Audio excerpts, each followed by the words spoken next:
Good evening. Earlier this week, I received a positive COVID diagnosis. Per CDC guidelines, I've received the initial 2 shots and all of the boosters. Thus far, I've been blessed to experience very minimal symptoms. Because I'm still quarantined, I cannot participate in person with my colleagues. I've asked our Vice Chair, Ms. Cheney, to preside over this evening's hearing, including maintaining order in the room and swearing in our witnesses. Over the last month and a half, the Select Committee has told the story of a president who did everything in his power to overturn an election. He lied, he bullied, he betrayed his oath. He tried to destroy our democratic institutions. He summoned a mob to Washington.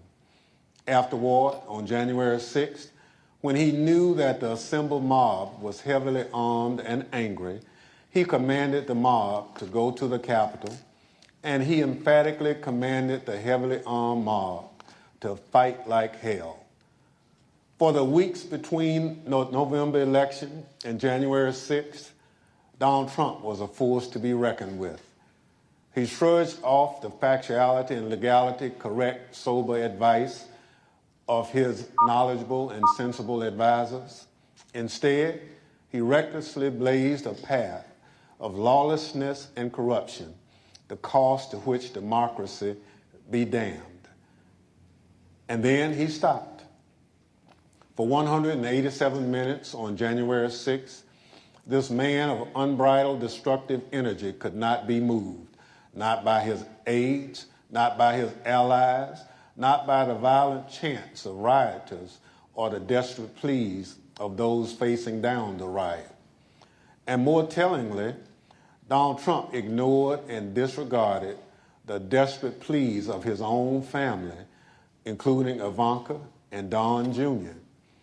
Even though he was the only person in the world who could call off the mob he sent to the Capitol, he could not be moved to rise from his dining room table and walk the few steps down the White House hallway into the press briefing room where cameras were anxiously and desperately waiting to carry his message to the armed and violent mob, savagely beating and killing law enforcement officers, revenging the Capitol, and hunting down the Vice President and various members of Congress. He could not be moved. This evening, my colleagues, Mr. Kinzinger of Illinois and Ms. Luria of Virginia, will take you inside the White House during those 187 minutes. We also remind you of what was happening at the Capitol minute by minute as the final violent, tragic part of Donald Trump's scheme to cling to power unraveled while he ignored his advisors, stood by and watched it unfold on television. Let me offer a final thought about the Select Committee's work so far. As we've made clear throughout these hearings, our investigation goes forward. We continue to receive new information every day. We continue to hear from witnesses. We will reconvene in September to continue laying out our findings to the American people. But as that work goes forward, a number of facts are clear. There can be no doubt that there was a coordinated, multi-step effort to overturn an election overseen and directed by Donald Trump. There can be no doubt that he commanded a mob he knew was heavily armed, violent, and angry, to march on the Capitol to try to stop the peaceful transfer of power. And he made targets out of his own vice president and the lawmakers gathered to do the people's work. These facts have gone undisputed. And so there needs to be accountability. Accountability under the law. Accountability to the American people. Accountability at every level, from the local precincts in many states where Donald Trump and his allies attacked election workers for just doing their jobs, all the way up to the Oval Office, where Donald Trump embraced a legal advice of insurrectionists that a federal judge has already said was a coup in search of a legal theory. Our democracy withstood the attack on January 6th. If there's no accountability for January 6th, for every part of this scheme, I fear that we will not overcome the ongoing threat to our democracy. There must be stiff consequences for those responsible. Now I'll turn things over to our Vice Chair to start telling this story. Thank you, Mr. Chairman. Without objection, the presiding officer is authorized to declare the committee in recess at any point. Pursuant to House Deposition Authority Regulation 10, I announce that the committee has approved the release of the deposition material presented during today's hearing. And let me begin tonight by wishing Chairman Thompson a rapid recovery from COVID. He has expertly led us through 8 hearings so far, and he has brought us to the point we are today. In our initial hearing, the chairman and I described what ultimately became Donald Trump's 7-part plan to overturn the 2020 presidential election, a plan stretching from before Election Day through January 6th. At the close of today's hearing, our 9th, we will have addressed each element of that plan. But in the course of these hearings, we have received new evidence, and new witnesses have bravely stepped forward. Efforts to litigate and overcome immunity and executive privilege claims have been successful, and those continue. Doors have opened, new subpoenas have been issued, and the dam has begun to break. And now, even as we conduct our 9th hearing, we have considerably more to do. We have far more evidence to share with the American people and more to gather. So our committee will spend August pursuing emerging information on multiple fronts before convening further hearings this September. Today, we know far more about the president's plans and actions to overturn the election than almost all members of Congress did when President Trump was impeached on January 13th, 2021, or when he was tried by the Senate in February of that year. 57 of 100 senators voted to convict President Trump at that time, and more than 20 others said they were voting against conviction because the president's term had already expired. At the time, the Republican leader of the United States Senate said this about Donald Trump. A mob was assaulting the Capitol in his name. These criminals were carrying his banners, hanging his flags, and screaming their loyalty to him. It was obvious that only President Trump could end this. He was the only one. Leader McConnell reached those conclusions based on what he knew then, without any of the much more detailed evidence you will see today. Lawlessness and violence began at the Capitol on January 6, 2021, before 1 p.m., and continued until well after darkness fell. What exactly was our commander-in-chief doing during the hours of violence? Today, we address precisely that issue. Everything you've heard in these hearings thus far will help you understand President Trump's motives during the violence. You already know Donald Trump's goal: to halt or delay Congress's official proceedings to count certified electoral votes. You know that Donald Trump tried to pressure his vice president to illegally reject votes and delay the proceedings. You know he tried to convince state officials and state legislators to flip their electoral votes from Biden to Trump. And you know Donald Trump tried to corrupt our Department of Justice to aid his scheme. But by January 6th, none of that had worked. Only one thing was succeeding on the afternoon of January 6th. Only one thing was achieving President Trump's goal. The angry, armed mob President Trump sent to the Capitol broke through security, invaded the Capitol, and forced the vote counting to stop. That mob was violent and destructive, and many came armed. As you will hear, Secret Service agents protecting the Vice President were exceptionally concerned about his safety and their own. Republican leader Kevin McCarthy was scared, as were others in Congress, even those who themselves helped to provoke the violence. And as you will see today, Donald Trump's own White House counsel, his own White House staff, members of his own family, all implored him to immediately intervene to condemn the violence and instruct his supporters to stand down, leave the Capitol, and disperse. For multiple hours, he would not. Donald Trump would not get on the phone and order the military or law enforcement agencies to help.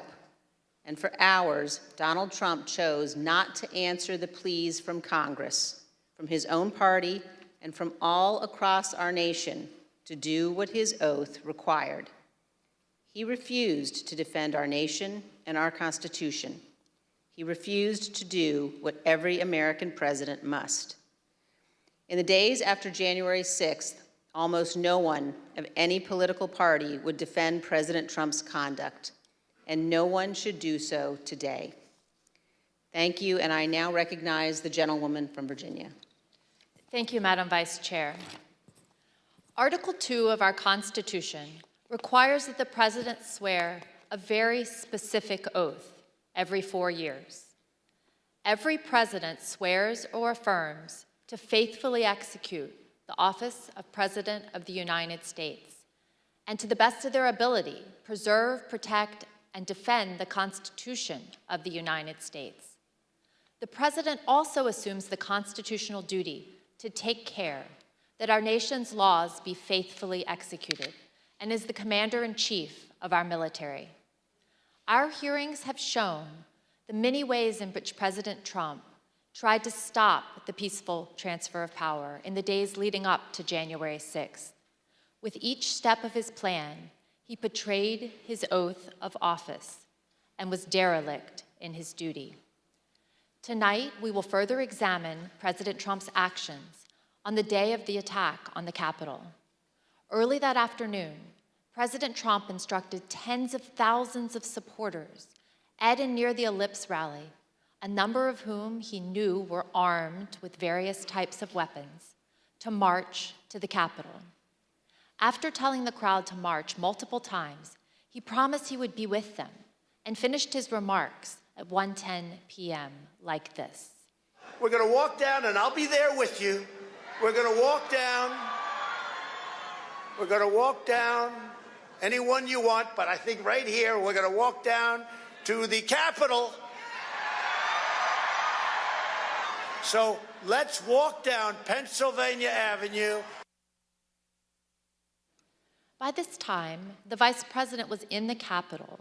The joint session of Congress to certify Joe Biden's victory was underway, and the Proud Boys and other rioters had stormed through the first barriers and begun the attack. Radio communications from law enforcement informed Secret Service and those in the White House Situation Room of these developments in real time. At the direction of President Trump, thousands more rioters marched from the Ellipse to the Capitol, and they joined the attack. As you will see in great detail tonight, President Trump was being advised by nearly everyone to immediately instruct his supporters to leave the Capitol, disperse, and halt the violence. Virtually everyone told President Trump to condemn the violence in clear and unmistakable terms. And those on Capitol Hill and across the nation begged President Trump to help. But the former president chose not to do what all of those people begged. He refused to tell the mob to leave until 4:17, when he tweeted out a video statement filmed in the Rose Garden, ending with this. So go home. We love you. You're very special. You've seen what happens. You see the way others are treated that are so bad and so evil. I know how you feel. But go home and go home in peace. By that time, 2 pipe bombs had been found at locations near the Capitol, including where the Vice President-elect was conducting a meeting. Hours of hand-to-hand combat had seriously injured scores of law enforcement officers. The Capitol had been invaded, the electoral count had been halted as members were evacuated. Rioters took the floor of the Senate.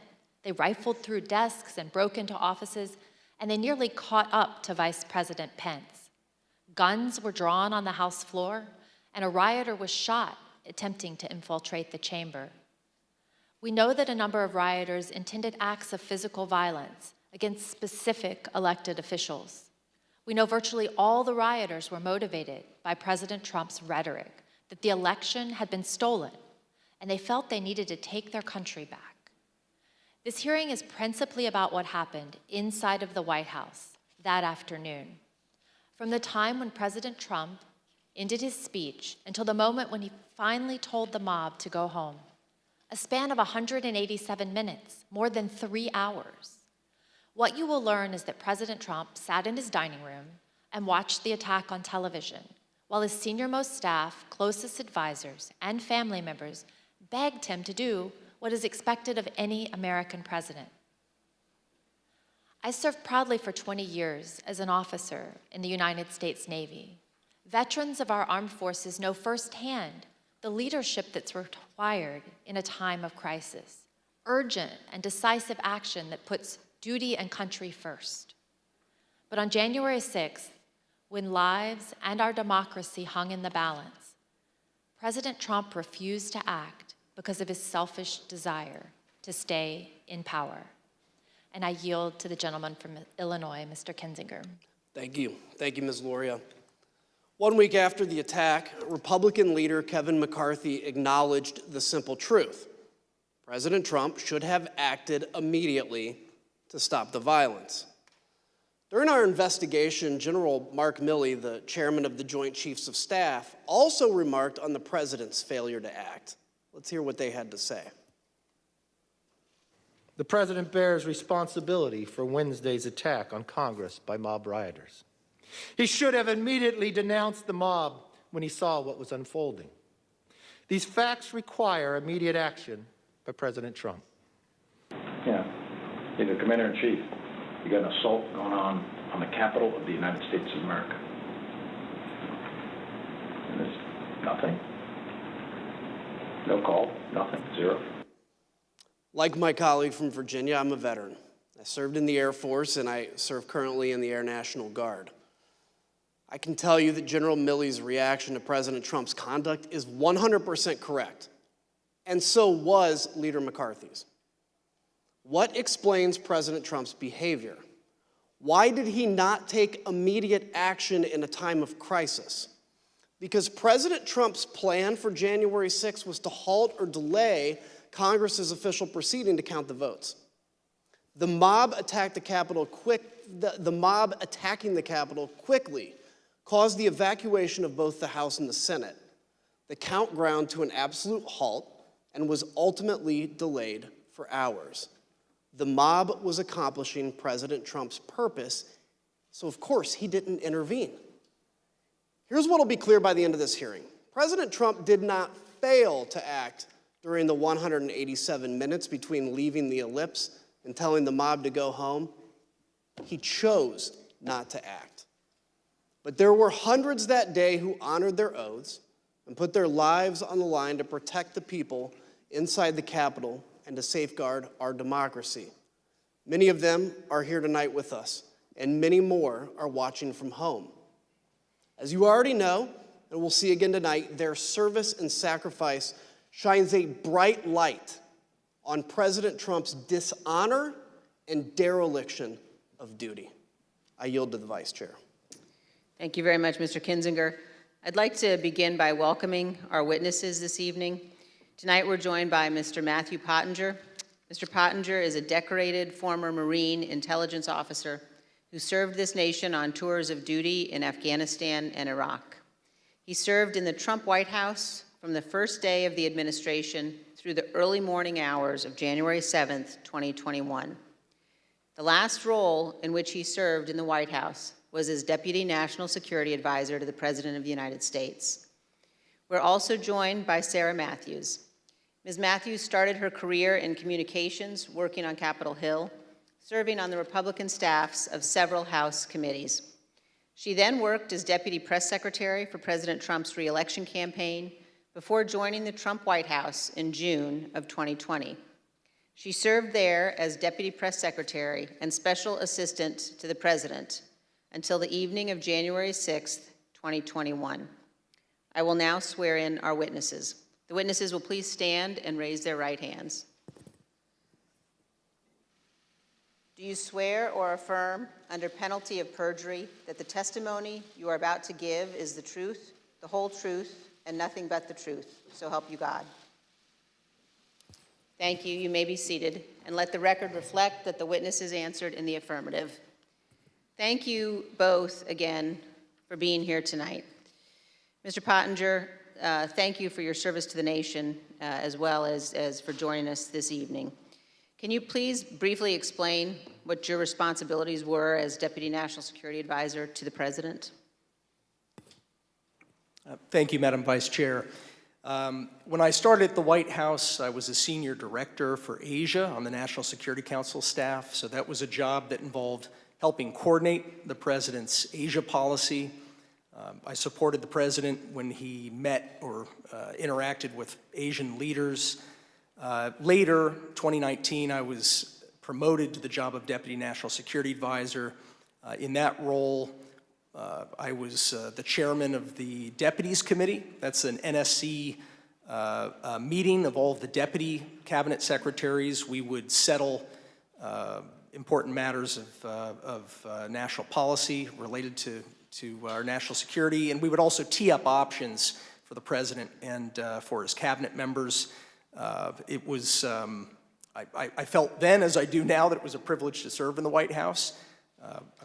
I'm also very proud of President Trump's foreign policy accomplishments. We were able to finally compete with China. We were also able to broker peace agreements between Israel and 3 Arab states. I mean, those are some examples of the types of policies that I think made our country safer. Thank you, Mr. Pottinger. And were you in the White House during the attack on the Capitol on January 6th? For most of the day, I was in the White House, although when the President was speaking at the rally, I was actually off-site at a scheduled meeting with India's ambassador to the United States. The National Security Council staff was not involved in organizing the security for what was a domestic event, the rally. But I did return to the White House at roughly 2:30 p.m. Thank you, and I know my colleagues will have additional questions for you about that afternoon.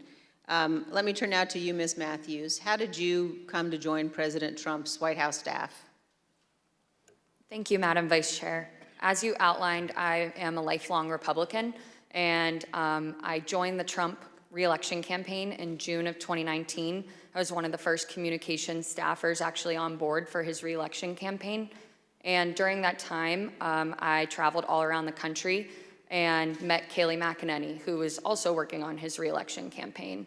I worked there for a year, and I formed a close relationship with Ms. McEnany, and she moved over to the White House in April of 2020 to start as White House press secretary, and she brought over a group of campaign staff with her. And so I joined her over at the White House in June of 2020 to start as her deputy. And were you, Ms. Matthews, at work in the White House on January 6th? Yes, I was working out of the West Wing that day. Thank you. And now I'd like to recognize the gentlewoman from Virginia and the gentleman from Illinois. Thank you, Madam Vice Chair. As you've seen in our prior hearings, President Trump summoned the mob to D.C. on January 6th. Before he went on stage, he knew some of them were armed and prepared for combat. During his speech, he implored them to march to the Capitol, as he had always planned to do. By the time he walked off the stage, his supporters had already breached the outer perimeter of the Capitol at the foot of Capitol Hill.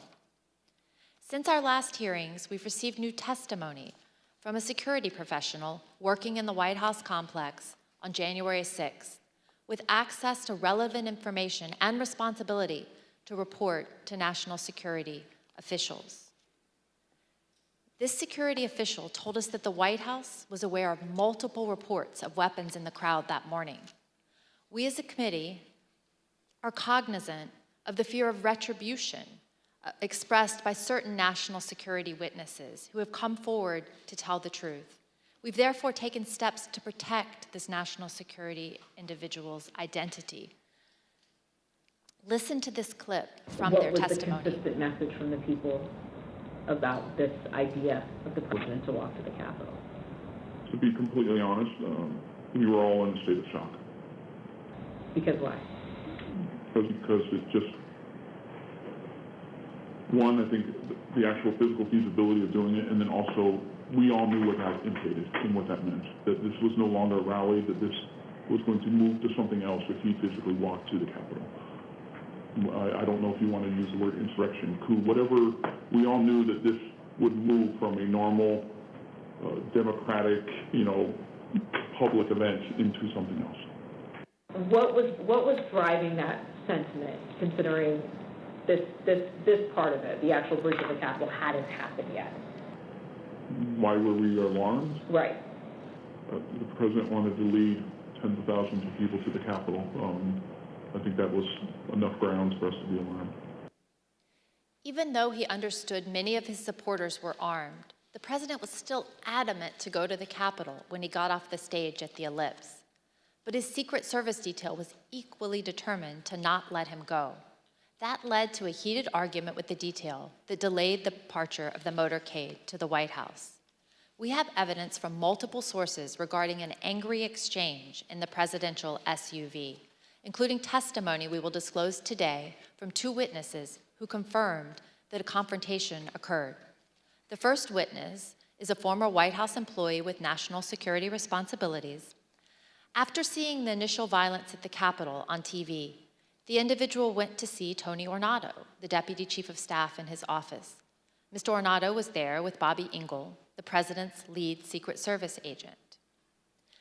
This employee told us that Mr. Ornato said that the president was, quote, irate when Mr. Engel refused to drive him to the Capitol. Mr. Engel did not refute what Mr. Ornato said. The second witness is retired Sergeant Mark Robinson of the DC Police Department, who was assigned to the president's motorcade that day. He sat in the lead vehicle with a Secret Service agent responsible for the motorcade, also called the TS agent. Here's how Sergeant Robinson remembered the exchange. Was there any description of what was occurring in the car? No, the only description I received was that the president was upset and that was adamant about going to the Capitol, and there was a heated discussion about that. And when you say heated, is that your word or is that the word that was described by the TS agent? No, the word described by the TS agent, meaning that the president was upset, and he was saying there was a heated argument or discussion about going to the Capitol. About how many times would you say you've been part of that motorcade with the president? Probably over 100 times. And in that 100 times, have you ever witnessed another discussion of an argument or heated discussion with the president where the president was contradicting where he was supposed to go or what the Secret Service believed was safe? No. Like other witnesses, Sergeant Robinson also testified that he was aware that individuals in the crowd were armed. Yes, I believe he was on special events channel, and I was monitoring the traffic, and so I could hear some of the units pointing out to individuals that there were individuals along Constitution Avenue that were armed, that were up in the trees, and I can hear the units responding to those individuals. And so there's always a concern when there's a police in the area. And like other witnesses, Sergeant Robinson told us that the president still wanted to travel to the Capitol, even after returning to the White House. So at the end of the speech, what was the plan supposed to be? So at the end of the speech, we do know that while inside the limo, the president was still adamant about going to the Capitol. That's being relayed to me by the TS agent. And so We did park the ellipse and we responded back to the White House. However, the motorcade, the protest motorcade was placed on standby. And so we were told to stand by on West Exec until they confirmed whether or not the president was going to go to the Capitol. And so I may have waited, I would just estimate maybe 45 minutes to an hour, waiting for Secret Service to make that decision. The motorcade waited at the White House for more than 45 minutes before being released. The committee is also aware that accounts of the angry confrontation in the presidential SUV have circulated widely among the Secret Service since January 6th. Recent disclosures have also caused the committee to subpoena yet further information from the Secret Service, which we've begun to receive and will continue to assess. The committee is also aware that certain Secret Service witnesses have now retained new private counsel. We anticipate further testimony under oath and other new information in the coming weeks. After the Secret Service refused to take President Trump to the Capitol, he returned to the White House. What you see on the screen is a photo of him inside the Oval Office immediately after he returned from the rally, still wearing his overcoat. A White House employee informed the president as soon as he returned to the Oval about the riot at the Capitol. Let me repeat that. Within 15 minutes of leaving the stage, President Trump knew that the Capitol was besieged and under attack. At 1:25, President Trump went to the private dining room off the Oval Office. From 1:25 until 4 o'clock, the president stayed in his dining room. Just to give you a sense of where the dining room is situated in the West Wing, let's take a look at this floor plan. The dining room is connected to the Oval Office by a short hallway. Witnesses told us that on January 6th, President Trump sat in his usual spot, at the head of the table, facing a television hanging on the wall. We know from the employee that the TV was tuned to Fox News all afternoon. Here you can see Fox News on the TV showing coverage of the joint session that was airing that day at 1:25. Other witnesses confirmed that President Trump was in the dining room with the TV on for more than 2.5 hours. There was no official record of what President Trump did while in the dining room. On the screen is the presidential call log from January 6th. As you can see, there's no official record of President Trump receiving or placing a call between 11:06 and 6:54 p.m. As to what the president was doing that afternoon, the presidential daily diary is also silent. It contains no information from the period between 1:21 p.m. and 4:03 p.m. There are also no photos of President Trump during this critical period between 1:21 in the Oval Office and when he went outside to the Rose Garden after 4 o'clock. The chief White House photographer wanted to take pictures because it was, in her words, very important for his archives and for history. But she was told, quote, no photographs. Despite the lack of photos or an official record, we've learned what President Trump was doing while he was watching TV in the dining room. But before we get into that, it's important to understand what he never did that day. Let's watch. So are you aware of any phone call by the President of the United States to the Secretary of Defense that day? Not that I'm aware of, no. Are you aware of any phone call by the President of the United States to the Attorney General of the United States that day? No. Are you aware of any phone call by the President of the United States to the Secretary of Homeland Security that day? I'm not aware of that, no. Did you ever hear the President No. ask for the National No. Guard? Did you ever hear the President ask for law enforcement response? No. So as somebody who works in the national security space and with the National Security Council, if there were going to be troops present or called up for a rally in Washington, D.C., for example, is that something that you would have been aware of? Yeah, I would have. Do you know if he asked anybody to reach out to any of those that we just listed off? National Guard, DOD, FBI, Homeland Security, Secret Service, Mayor Bowser, the Capitol Police, about the situation in the Capitol? I am not aware of any of those requests. No, sir. We have confirmed in numerous interviews with senior law enforcement and military leaders, Vice President Pence's staff and DC government officials. None of them, not one, heard from President Trump that day. He did not call to issue orders. He did not call to offer assistance. This week, we received additional testimony from yet another witness about why the president didn't make any efforts to quell the attack. The former White House employee with national security responsibilities told us about a conversation with senior advisor Eric Hirschman and Pat Cipollone, the top White House lawyer. This conversation was about a pending call from the Pentagon seeking to coordinate on the response to the attack. Mr. Hirschman turned to Mr. Cipollone and said, the president didn't want to do anything. And so Mr. Cipollone had to take the call himself. So if President Trump wasn't calling law enforcement or military leaders, what did President Trump spend his time doing that afternoon while he first settled into the dining room? He was calling senators to encourage them to delay or object to the certification. Here's Kayleigh McEnany, his press secretary, to explain. Okay. All right, then it says back there, and he wants list of senators. And then he's calling them one by one. Do you know which ones he called?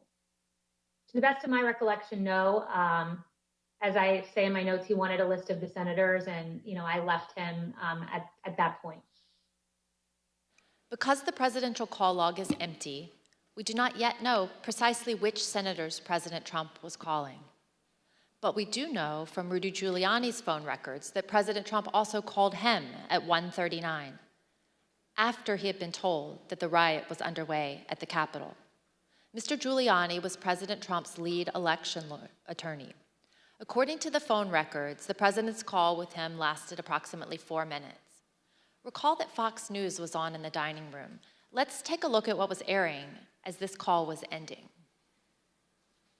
The president, as we all saw, fired this crowd up. They've all, tens of thousands, maybe 100,000 or more, have gone down to the Capitol or elsewhere in the city, and they're very upset. Now, I jumped down as soon as we heard the news that Brett gave you about Mike Pence. I started talking to these people. I said, what do you think? One woman, an Air Force veteran from Missouri, said she was, quote, disgusted to hear that news and that it was his duty to do something. And I told her, I said, there's nothing in the Constitution unilaterally that Vice President Pence could do. She said, that doesn't matter. He should have fought for Trump. At 1:49, here's what was happening at the Capitol with President Trump's fired up supporters. We're going to give riot warning. We're going to try and get compliance, but this is now effectively a riot. 49 hours declaring it a riot.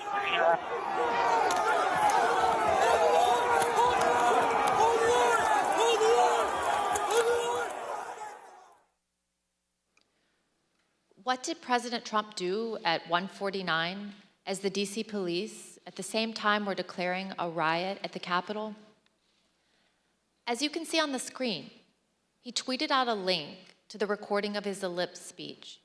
This was the same speech in which he knowingly sent an armed mob to the Capitol.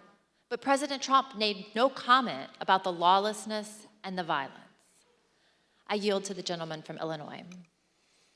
The next action President Trump took was to tweet at 2:24 p.m. What happened during the 35 minutes between his last tweet at 1:49 and 2:24? His staff repeatedly came into the room to see him and plead that he make a strong public statement condemning the violence and instructing the mob to leave the Capitol.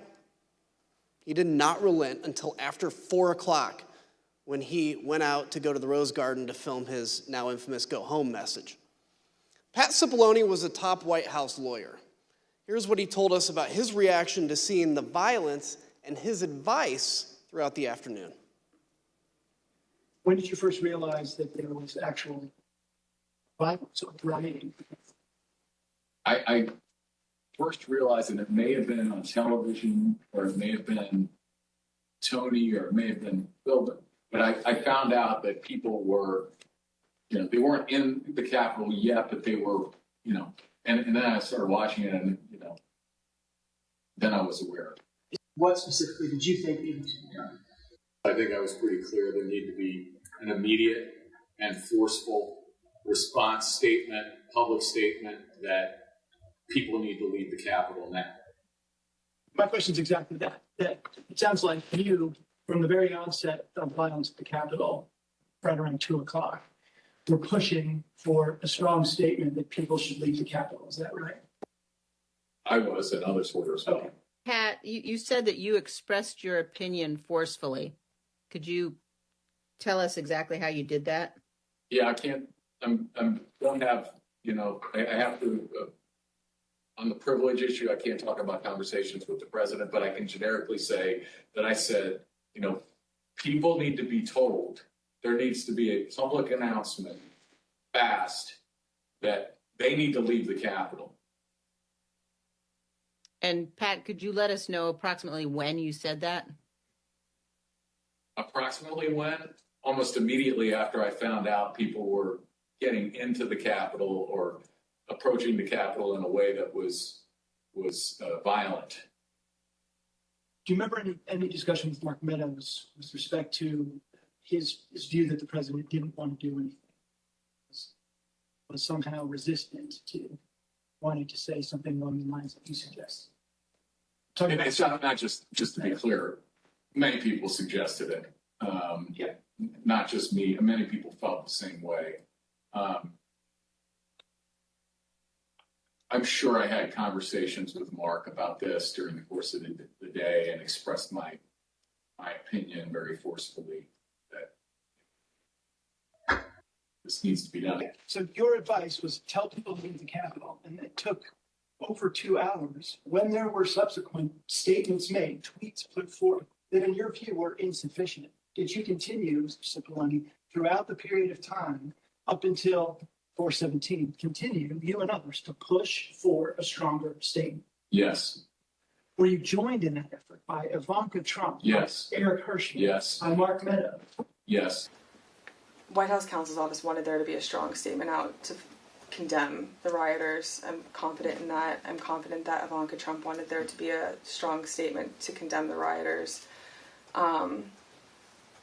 I don't know the private conversation she had with Mr. Trump, but I remember when she came to the office one time with White House counsel's office, when she came to the chief of staff's office with White House counsel's office, she was talking about the speech later that day and trying to get her dad on board with saying something that was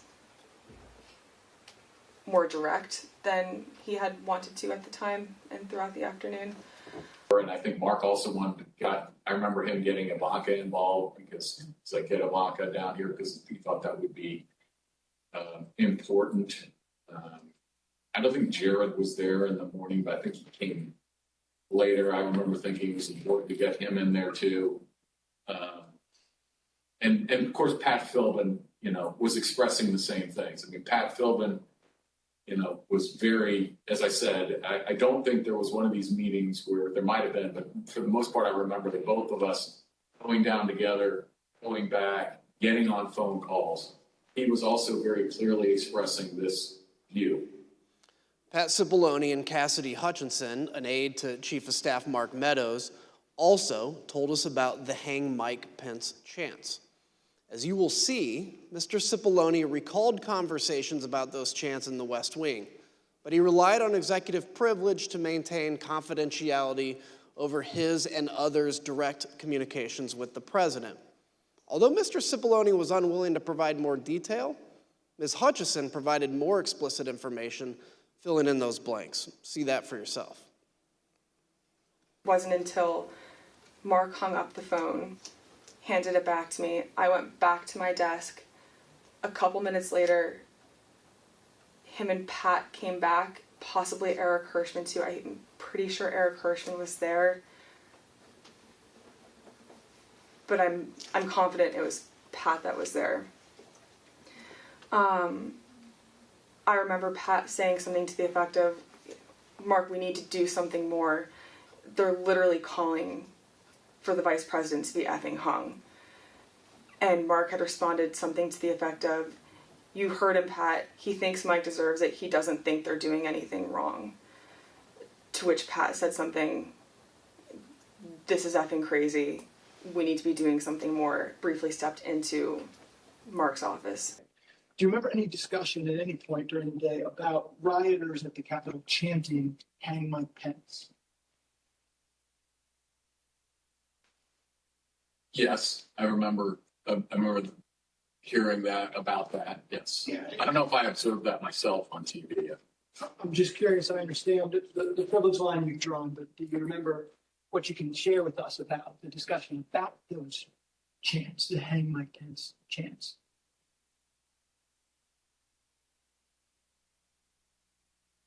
I can tell you my view of that. Yeah, please. My view of that is outrageous. And for anyone to suggest such a thing as the Vice President of the United States, for people in that crowd to be chanting that, I thought it was terrible. I thought it was outrageous and wrong. And I expressed that very clearly. With respect to your conversations with Mr. Meadows, though, did you specifically raise a concern over the Vice President with him, and how did he respond?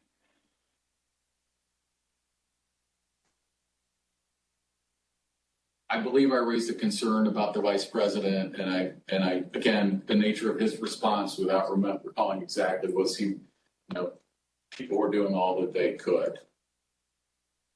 And what about the President? Did he indicate whether he thought the President was doing what needed to be done to protect the Vice President?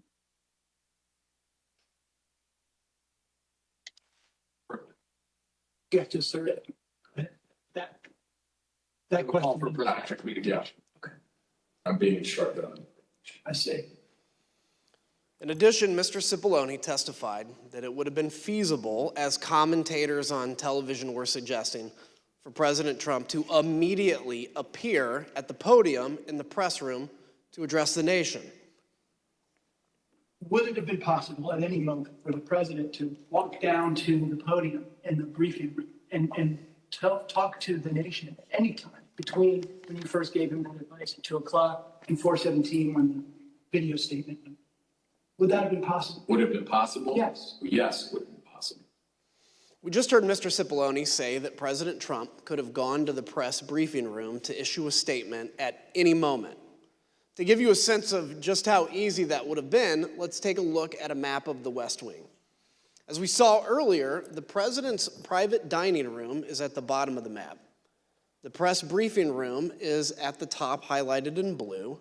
And the Rose Garden, where the president ultimately filmed his go home video, is on the right next to the Oval Office, and that's highlighted in green.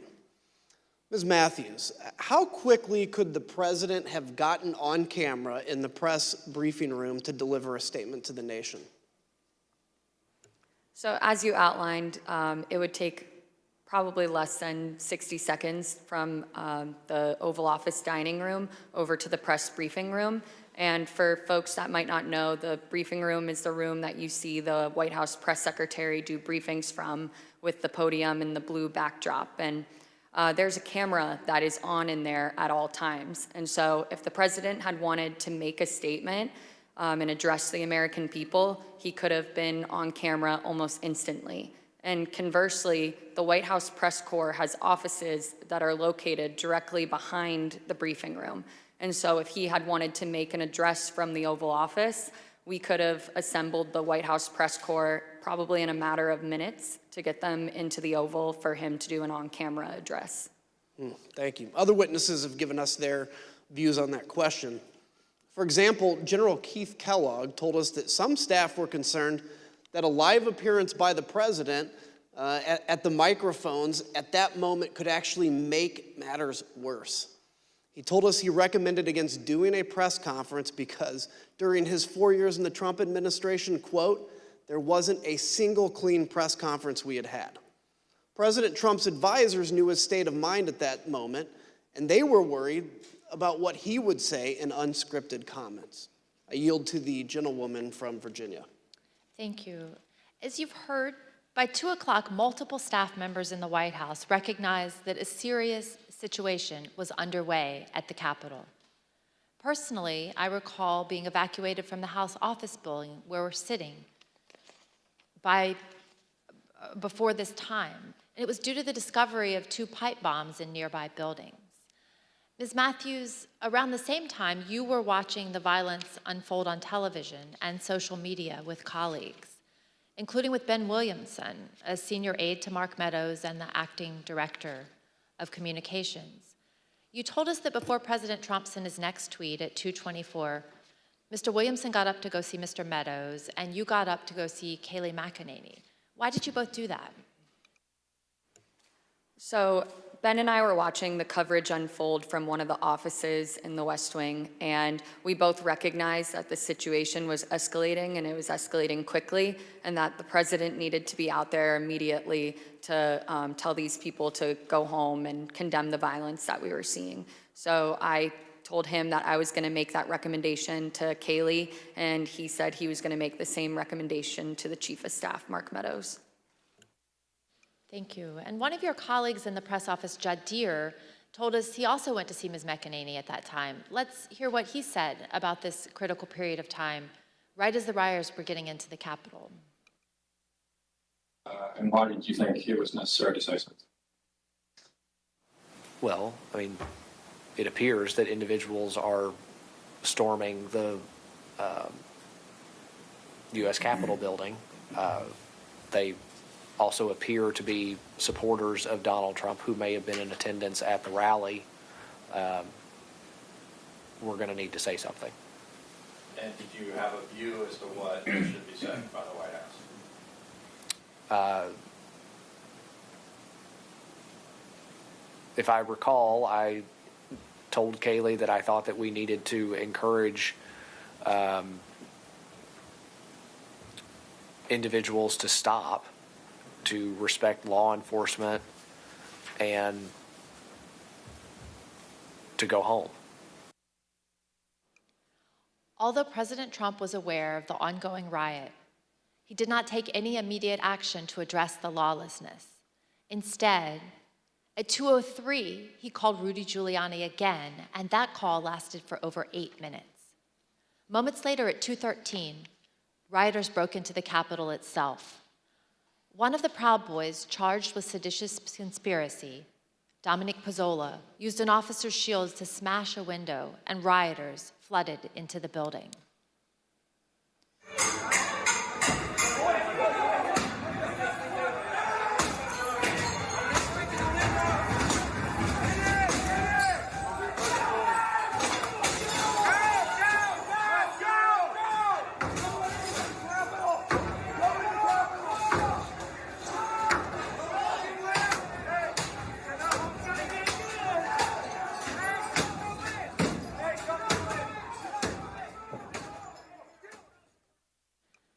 As rioters were entering the building, the Secret Service held Vice President Pence in his office right off the Senate chamber for 13 minutes as they worked to clear a safe path to a secure location.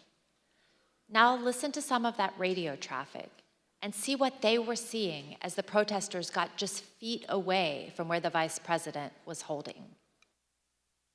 Hold! Hold! They can't keep the building! Hold! Open that door up. If we're moving, we need to move now. Copy. If we lose any more time, we may lose the ability to leave. So if we're going to leave, we need to do it now. They've gained access to the second floor, and I've got public about 5 feet from me down here below. Okay, copy. They are on the second floor, moving in now. We may want to consider getting out and leaving now. Copy. Will we encounter the people once we make our way? Repeat. Encounter any individuals if we made our way to the. There's 6 officers between us and the people that are 5 to 10 feet away from me. Stand by. I'm going down to evaluate. Go ahead. We have a clear shot if we move quickly. We got smoke downstairs set by unknown smoke set downstairs by the protesters. Is that route compromised? We have this is secure. However, we will bypass some protesters that are being contained. There is smoke, unknown what kind of smoke it is. Copy. Clear, we're coming out now, all right? Make a way.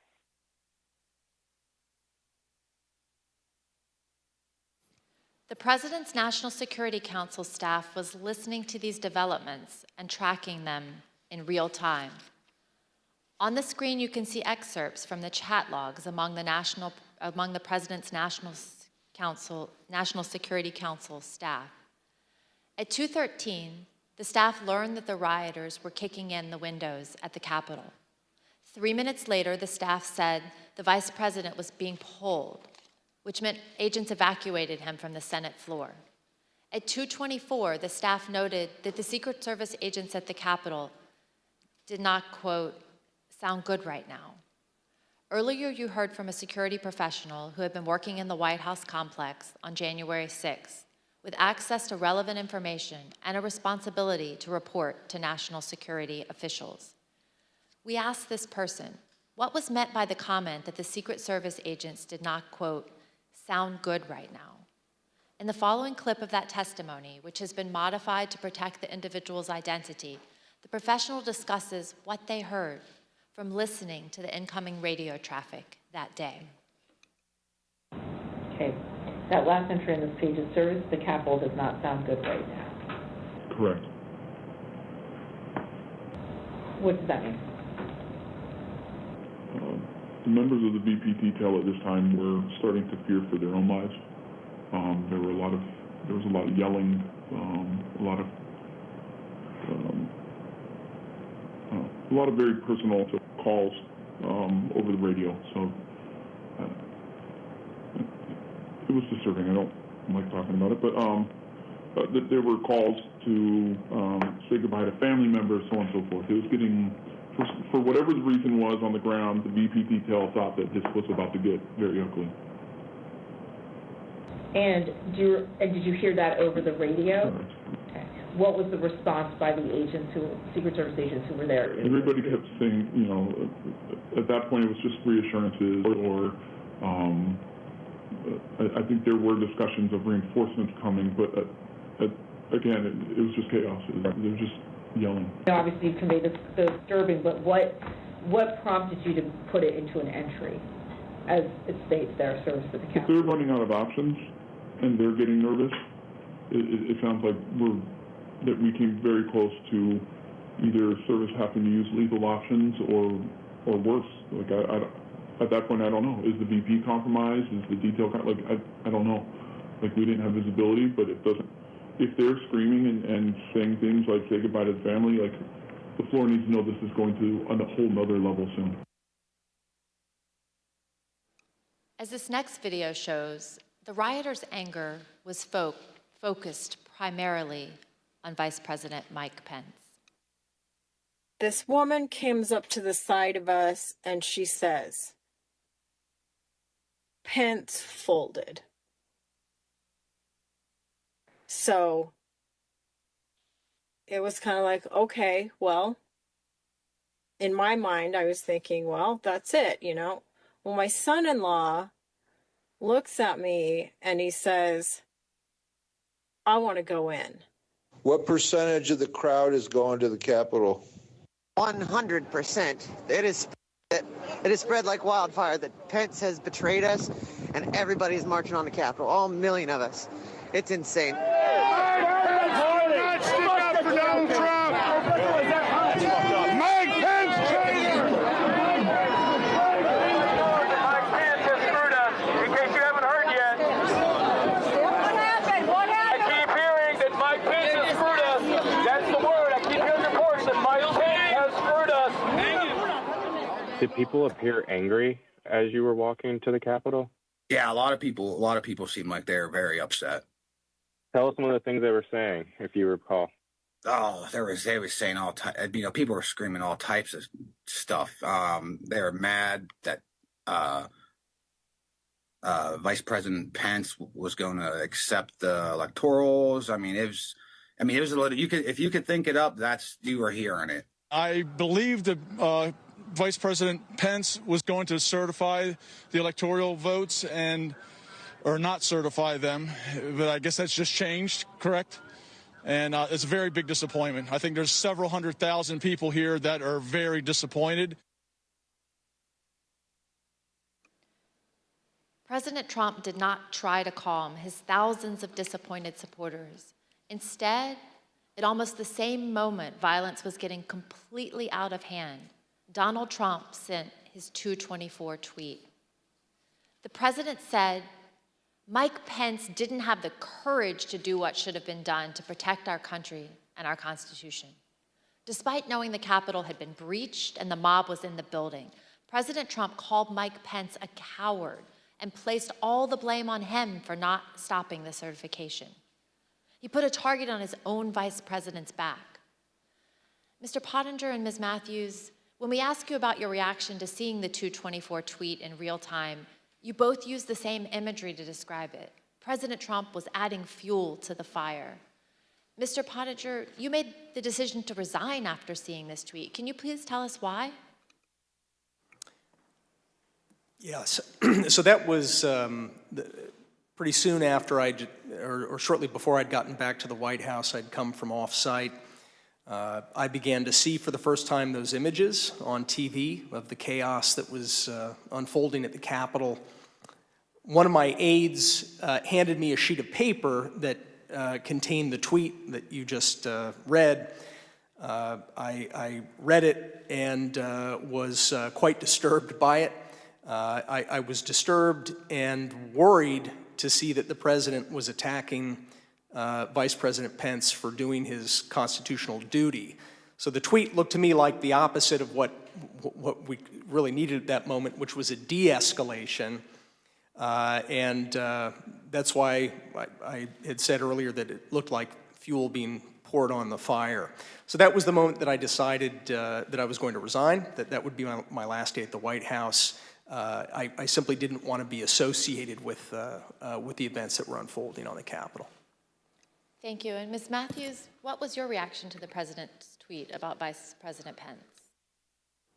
So it was obvious that the situation at the Capitol was violent and escalating quickly. And so I thought that the tweet about the vice president was the last thing that was needed in that moment. And I remember thinking that this was going to be bad for him to tweet this because it was essentially him giving the green light to these people, telling them that what they were doing at the steps of the Capitol and entering the Capitol was okay, that they were justified in their anger. And he shouldn't have been doing that. He should have been telling these people to go home and to leave and to condemn the violence that we were seeing. And I'm someone who has worked with him. You know, I worked on the campaign, traveled all around the country, going to countless rallies with him, and I've seen the impact that his words have on his supporters.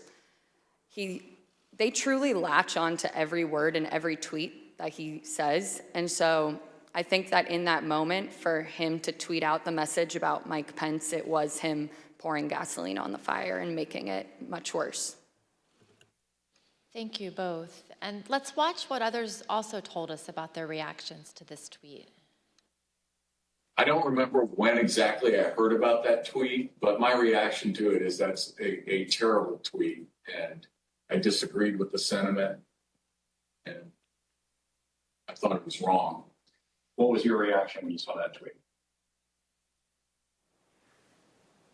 Extremely unhelpful. Why?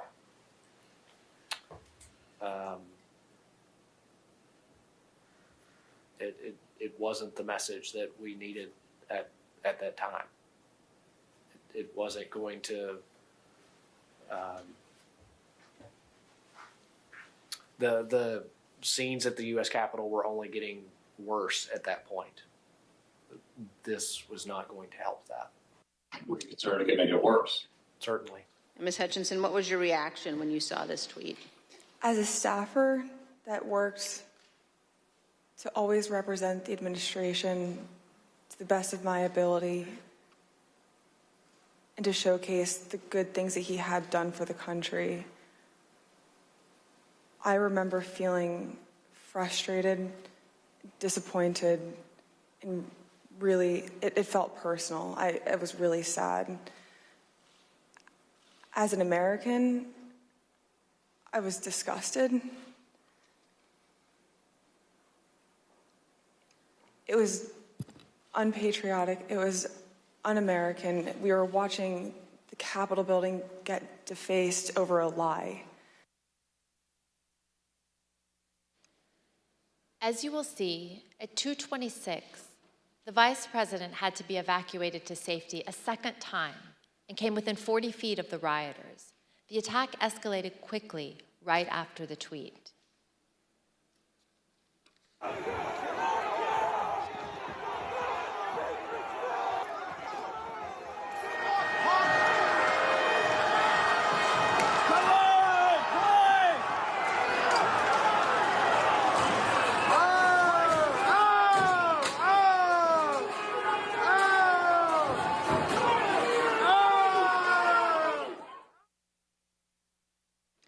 During this chaos, what did President Trump do at that point?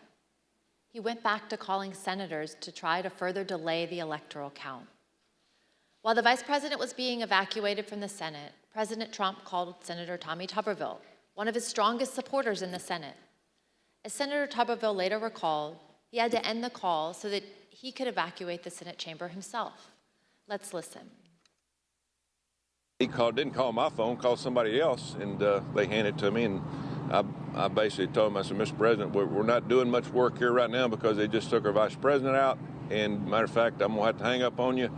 I've got to leave. Senator Josh Hawley also had to flee. Earlier that afternoon, before the joint session started, he walked across the east front of the Capitol. As you can see in this photo, he raised his fist in solidarity with the protesters already amassing at the security gates. We spoke with a Capitol police officer who was out there at the time. She told us that Senator Hawley's gesture riled up the crowd, and it bothered her greatly because he was doing it in a safe space, protected by the officers and the barriers. Later that day, Senator Hawley fled after those protesters he helped to rile up stormed the Capitol. See for yourself.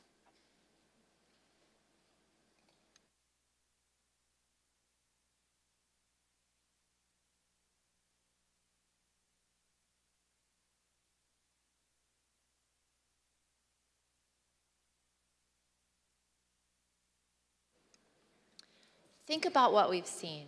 Undeniable violence at the Capitol. The Vice President being evacuated to safety by the Secret Service. Senators running through the hallways of the Senate to get away from the mob. As the Commander-in-Chief, President Trump was oath and duty bound to protect the Capitol. His senior staff understood that. Do you believe, Jared, that the President has an obligation to ensure a peaceful transfer of power? Yes. And do you think the President has an obligation to defend all three branches of our government? I believe so. And I assume you also would agree the President has a particular obligation to take care that the laws be faithfully executed. That is one of the president's obligations, correct? No, I mean, I asked what his duty is. Well, I mean, there's a constitutional duty. What he has, he's the commander-in-chief, and that was that was my biggest issue with him as national security advisor. Rather than uphold his duty to the Constitution, President Trump allowed the mob to achieve the delay that he hoped would keep him in power. I reserve. The gentlewoman reserves. I request that those in the hearing room remain seated until the Capitol Police have escorted members and witnesses from the room. I now declare the committee in recess for a period of approximately 10 minutes.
committee will be in order. I now recognize the gentleman from Illinois.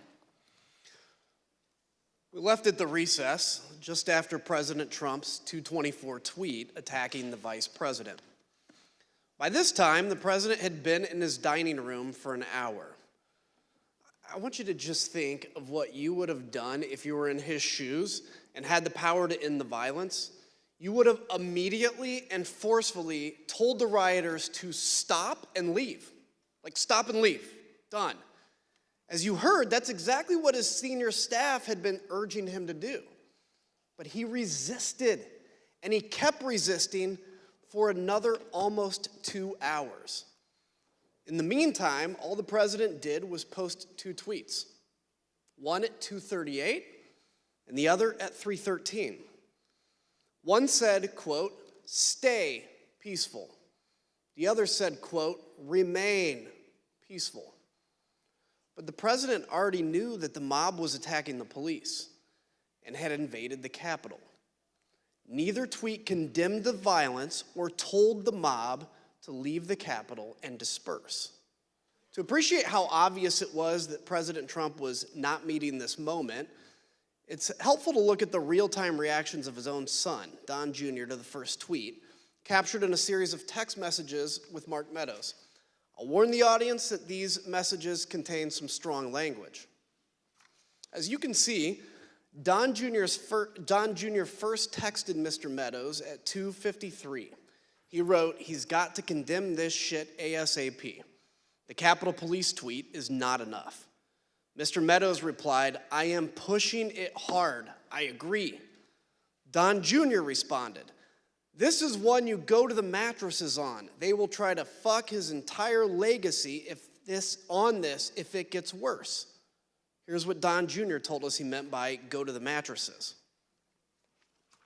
At 2:58, when you say that that Mr. Meadows needs to go to the mattresses on this issue, when you say go to the mattresses, what does that mean? It's just a reference for going all in. I think it's a Godfather reference.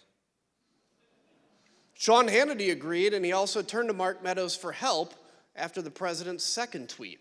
As you can see, Mr. Hannity texted at 3:31 to say Trump needed to deliver a statement to the nation telling the rioters to leave the Capitol.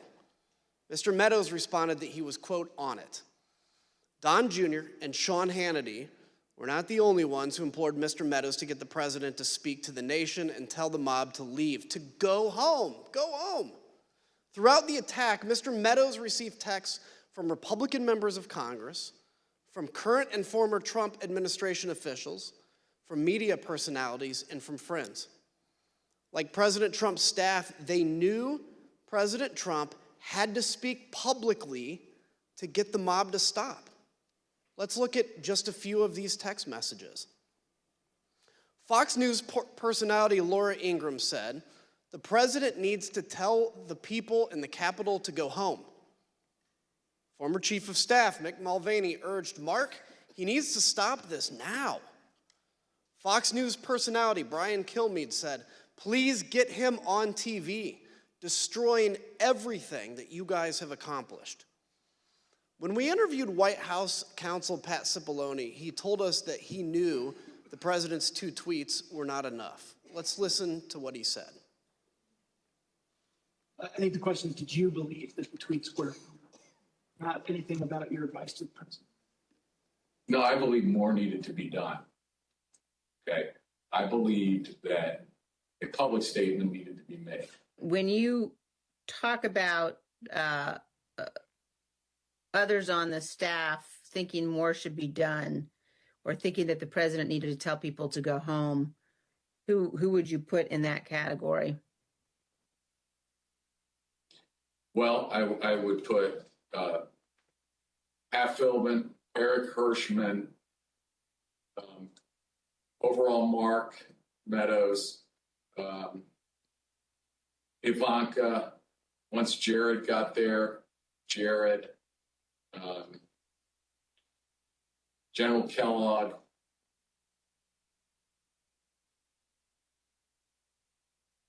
I'm probably missing some, but those Kaylee, I think, was there, but I don't. Dan Scavino. And who on the staff did not want people to leave the Capitol? On the staff? In the White House, how about? I can't think of anybody, on that day who didn't want people to get out of the Capitol once particularly once the violence started. No. I mean,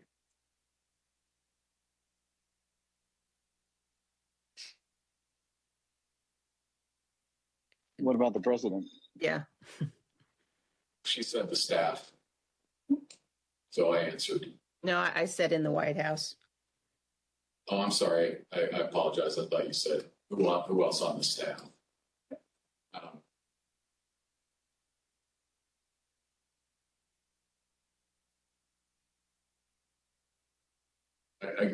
I can't reveal communications, but obviously I think, yeah.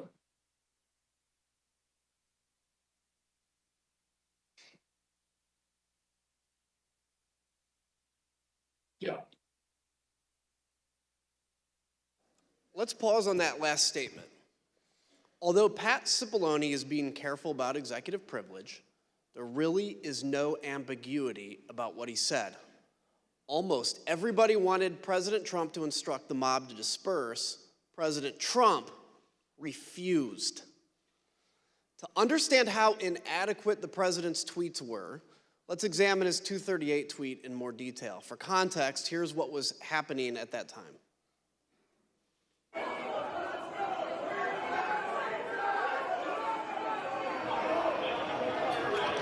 They broke the glass? Everybody stay down! Get down! Doors barricade. There's people flooded the hallways outside. We have no way out.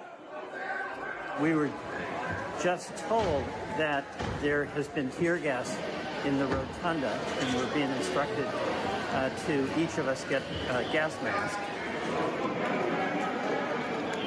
We went from a peaceful protest, and this is a very dangerous situation right now, that there are, I'm being told, these protesters on the inside are around both chambers, and there is now tear gas inside the Capitol rotunda.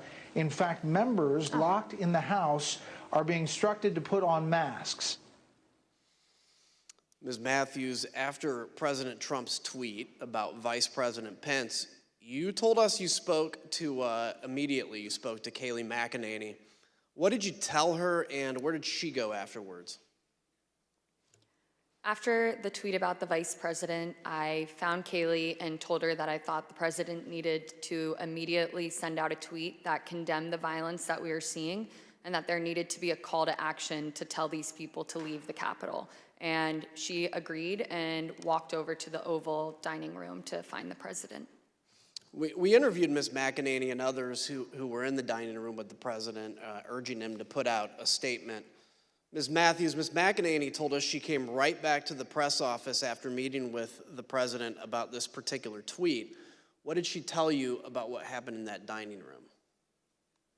When she got back, she told me that a tweet had been sent out, and I told her that I thought the tweet did not go far enough, that I thought there needed to be a call to action and he needed to condemn the violence. And we were in a room full of people, but people weren't paying attention. And so she looked directly at me and in a hushed tone shared with me that the president did not want to include any sort of mention of peace in that tweet, and that it took some convincing on their part, those who were in the room. And she said that there was a back and forth going over different phrases to find something that he was comfortable with. And it wasn't until Ivanka Trump suggested the phrase, "stay peaceful," that he finally agreed to include it. The president resisted writing "stay peaceful" in a tweet. He told Mark Meadows that the rioters were doing what they should be doing, and the rioters understood they were doing what President Trump wanted them to do. President Trump's message was heard clearly by Stop the Steal organizer Ali Alexander. At 2:38, he told another organizer, quote, "POTUS is not ignorant of what his words would do." Rioters storming the Capitol also heard President Trump's message. In this video, you'll see surveillance footage from the rotunda that shows a group of Oath Keepers, including Jessica Watkins, who's been charged with seditious conspiracy. You'll hear her walkie-talkie communications with others as they share intelligence and communicate about President Trump's 238 tweet in real time. Again, we warn the audience that this clip also contains strong language. CNN just said that they evacuated all members of Congress into a safety room. There's no safe place in the United States for any of these motherfuckers right now, let me tell you. I hope they understand that we are not joking around. Military Principle 105. Military Principle 105. Cave means grave. Trump just tweeted, please support our Capitol Police. They are on our side. Do not harm them. That's saying a lot by what he didn't say. He didn't say not to do anything to the congressman. Well, he did not ask them to stand down. He just said, stand by the Capitol Police. They are on our side, and they are good people. So it's getting real down there. I got it on TV, and it's looking pretty friggin' radical to me. CNN said that Trump has egged this on, that he is egging it on, and that he is watching the country burn 2 weeks before he leaves office. He is not leaving office. I don't give a shit what they say.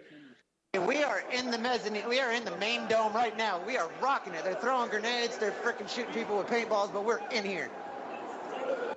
Be safe, be safe. God bless and Godspeed, and keep going. Get it, Jess. Do your shit. This is what we fucking lived up for. Everything we fucking trained for. Took over the Capitol. Overran the Capitol. We're in the fucking Capitol, bro. We've now seen how President Trump's supporters reacted to his tweets. Mr. Pottinger, you told us that you consider the tweets sent to this point to be, quote, wholly inadequate given the urgency of the crisis. What, in your view, would have been needed?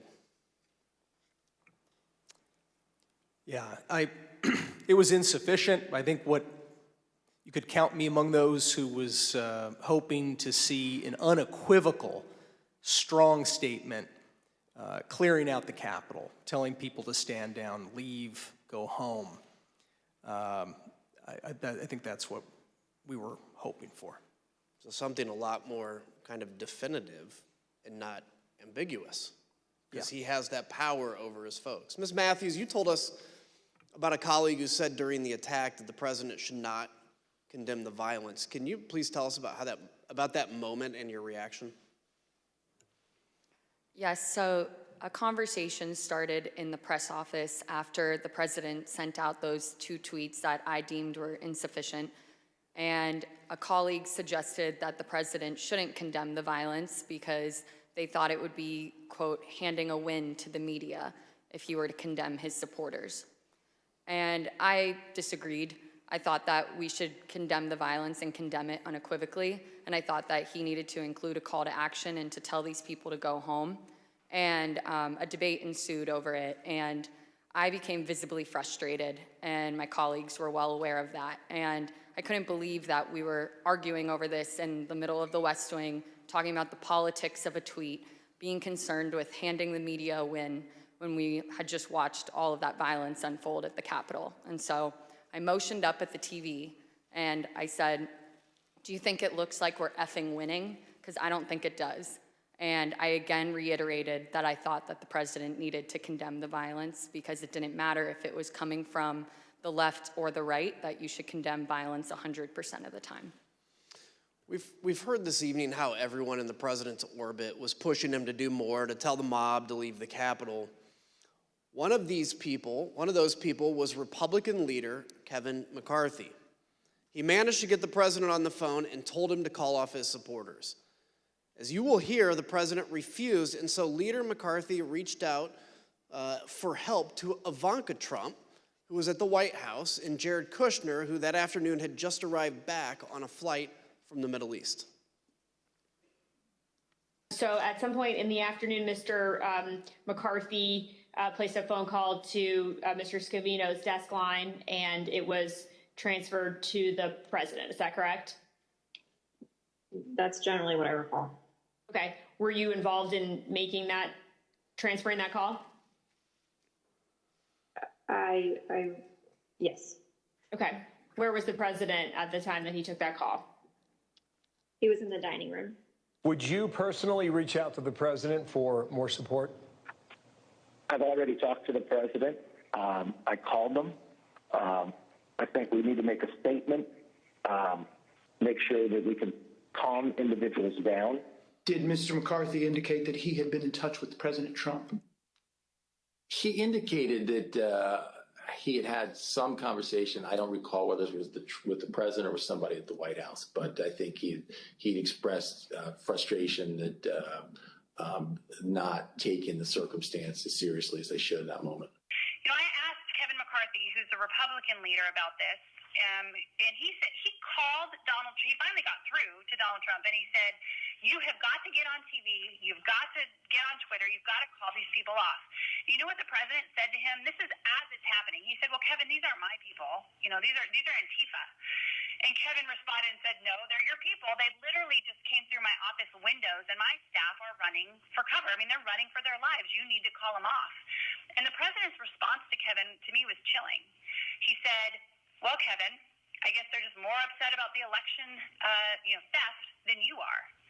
And that's, you've seen widespread reports of Kevin McCarthy and the president having basically a swearing conversation. That's when the swearing commenced, because the president was basically saying, I'm okay with this.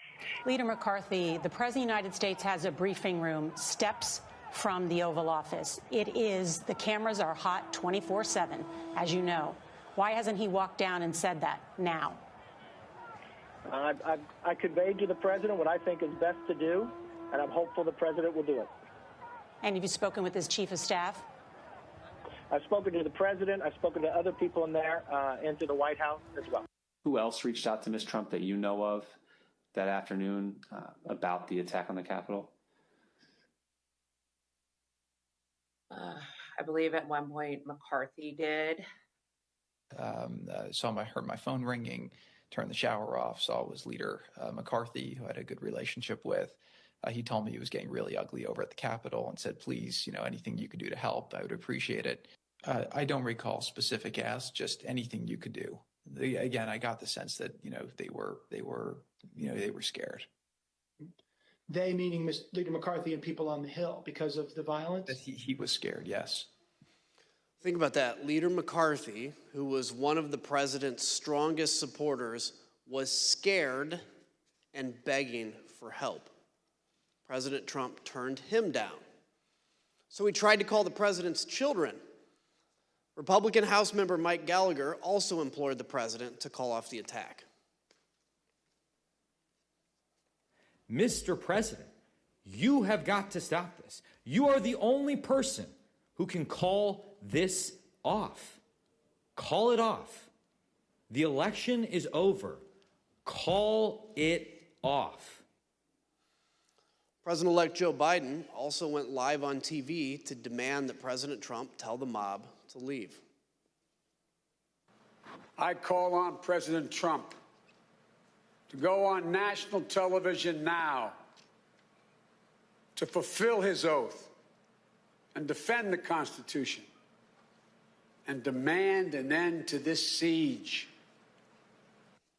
There was a desperate scramble for everyone to get President Trump to do anything. All this occurred, and the president still did not act. I yield to my friend from Virginia. Thank you, Mr. Kinzinger. President Trump finally relented to the pleas from his staff, his family, and from Capitol Hill for him to do something more at 4:17. 187 minutes, more than 3 hours after he stopped speaking at the ellipse, after he stopped speaking to a mob that he had sent armed to the Capitol. That's when he tweeted a video telling the rioters to go home, while also telling them that they were special and that he loved them. By that time, although, the violence was far from over. Law enforcement had started to turn the tide. Reinforcements were on the way, and elected officials were in secure locations. The writing was already on the wall. The rioters would not succeed. Here's what was showing on Fox News, the channel the president was watching all afternoon. Back to Brett Baer with more information now. Brett, what do you have? Yeah, our Pentagon team, Jen Griffin, Lucas Tomlinson, confirming the Defense Department has now mobilized the entire D.C. National Guard, 1,800 troops. Takes several hours, as I was mentioning before, to get them up and running. The Army Secretary Ron McCarthy is setting up a headquarters at the FBI. You just heard from David Spunt that the FBI is also sending troops to the Capitol. It's no coincidence, then, that President Trump finally gave in and went out to the Rose Garden at 4:03. His staff had prepared a script for him to read, but he refused to use it. As you can see on the screen, you can see the script is stamped "President has seen." The script said, quote, "I'm asking you to leave the Capital Region now and go home in a peaceful way." The president was urged to stick to this script, but he spoke off the cuff. Eric Hirschman and Nick Luna went with the president to film the message in the Rose Garden. Let's hear what they had to say and see the never-before-seen raw footage of the president recording this video message. Ultimately, these remarks that we're looking at here in Exhibit 25 were not the remarks that the president delivered in the Rose Garden. Do you know why the president decided not to use these? I don't know, sir. No, I do not know why. Did the president use any written remarks to your knowledge, or did he just go off the cuff? To my knowledge, it was off the cuff, sir. Good, Chase. When you're ready, sir. Yep, I'll be right behind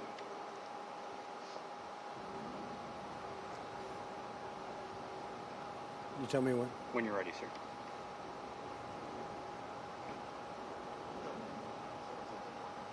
Who's behind me? He's gone around. We're all clear now. I know your pain. I know you're hurt. We had a election. Let me see. I know your pain. I know you're hurt.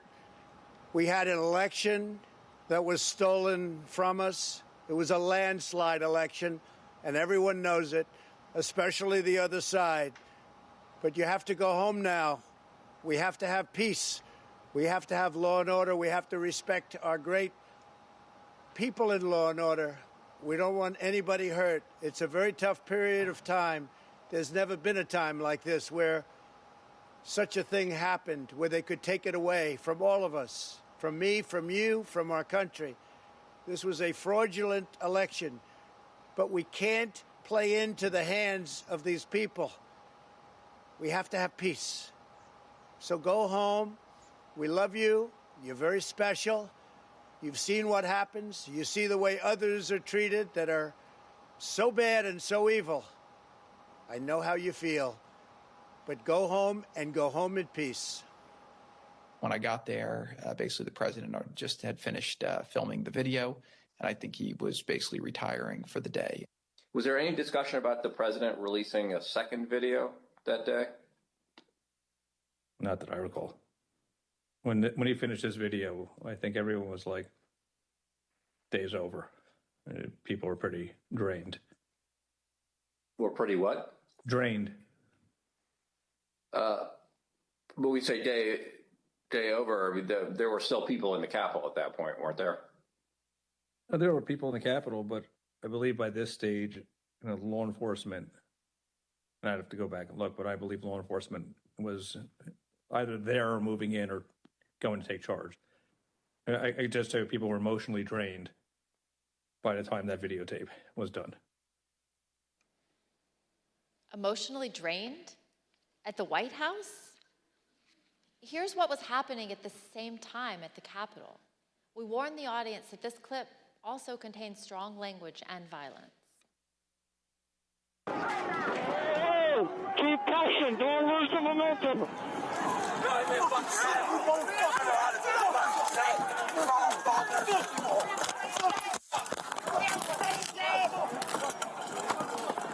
You got another officer officer unconscious.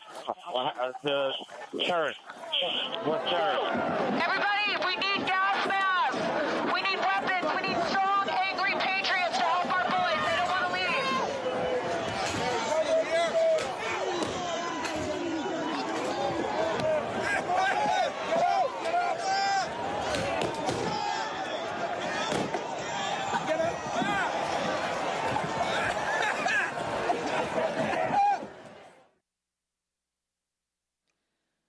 While President Trump refused to even lift another finger to help, other leaders honored their oaths and acted to clear the Capitol and resume the joint session.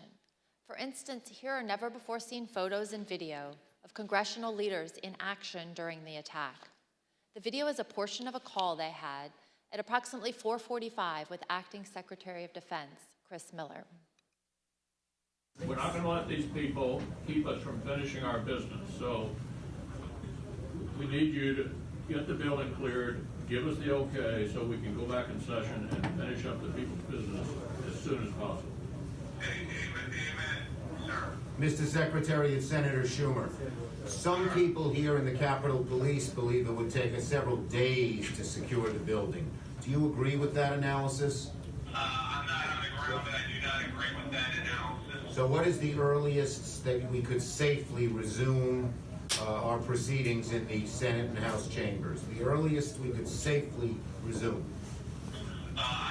Here's my assessment, but I prefer to be on the ground, which I personally would prefer to be right now, but I need to be here. I would say, in that case, we're looking at 4 to 5 hours.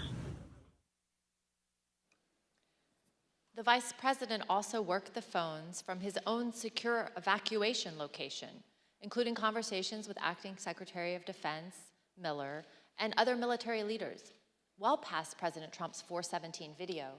Let's look at some never-before-seen photographs of the Vice President during this critical time, and hear about the Vice President's conversation with military leaders to secure the Capitol and ensure everyone was safe.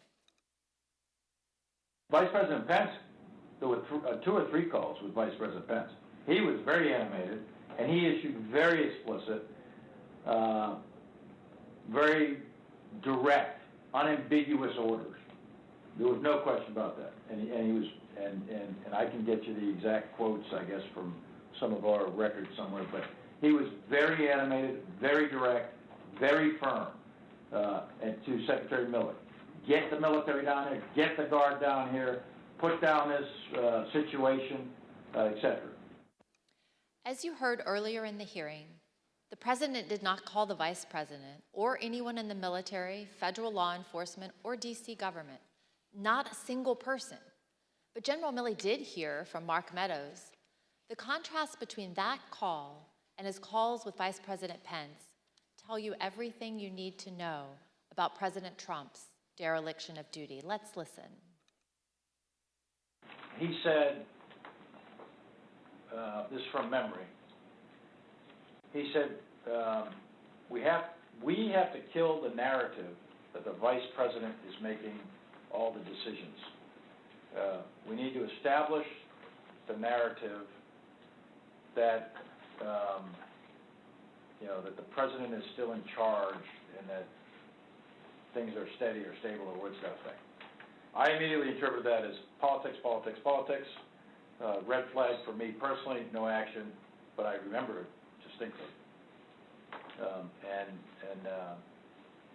I don't do political narratives. So while President Trump and his advisors were drained, other leaders upheld their oaths to do the right thing. Maybe it was exhausting to get the president to put out that video, but think about the law enforcement officers who were attacked by the mob that day. And President Trump had summoned them himself to Washington. And what about President Trump? He watched TV, tweeted, called senators to try to delay the count of electoral votes, called Rudy Giuliani, and argued with his staff who were insisting that he should call off the attack. Ms. Matthews, what was your reaction to President Trump's message to the mob at 417? I was struck by the fact that he chose to begin the video by pushing the lie that there was a stolen election. And as the video went on, I felt a small sense of relief because he finally told these people to go home. But that was immediately followed up by him saying, "We love you, you're very special." And that was disturbing to me because he didn't distinguish between those that peacefully attended his speech earlier that day and those that we watched cause violence at the Capitol. Instead, he told the people who we had just watched storm our nation's Capitol with the intent on overthrowing our democracy, violently attack police officers, and chant heinous things like "Hang Mike Pence, we love you, you're very special." And as a spokesperson for him, I knew that I would be asked to defend that. And to me, his refusal to act and call off the mob that day and his refusal to condemn the violence was indefensible. And so I knew that I would be resigning that evening. And so I finished out the workday, went home and called my loved ones to tell them of my decision, and resigned that evening. Thank you. Indefensible. Let's hear what some of your colleagues in the press office told us about their reaction to this same 417 message. I felt like it was the absolute bare minimum of what could have been said at that point for something on camera. What else do you think should have been said?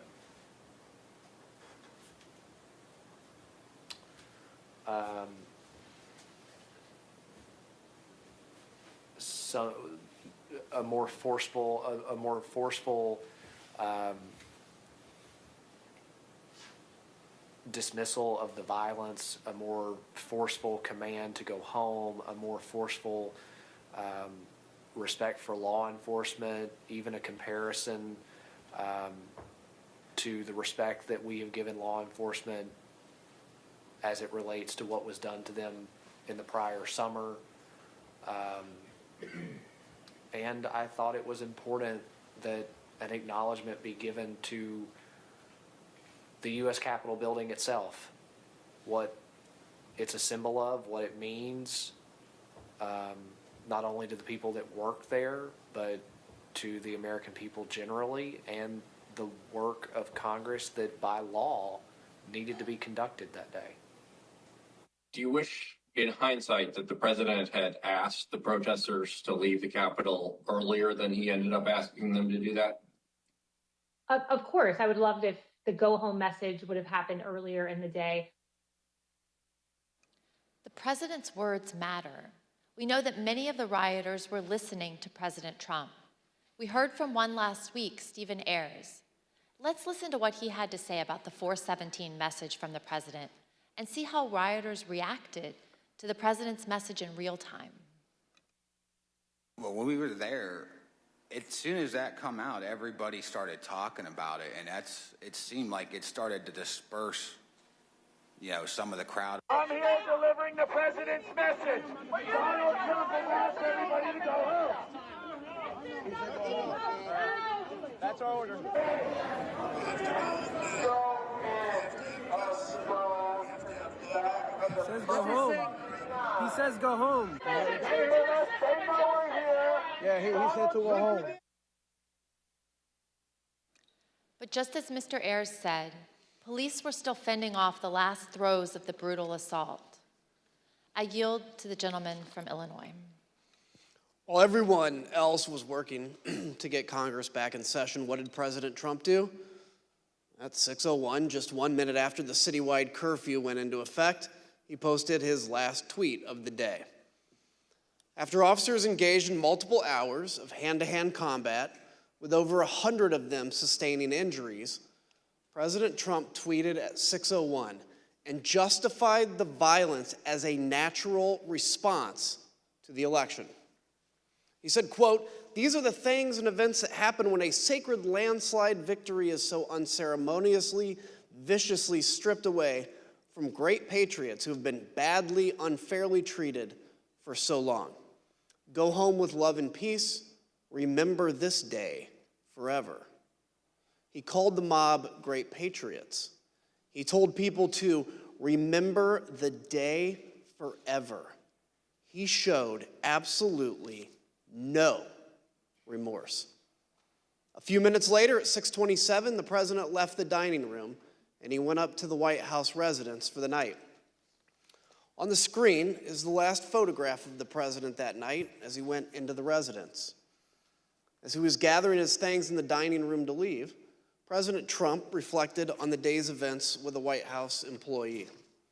This was the same employee who had met President Trump in the Oval Office after he returned from the ellipse.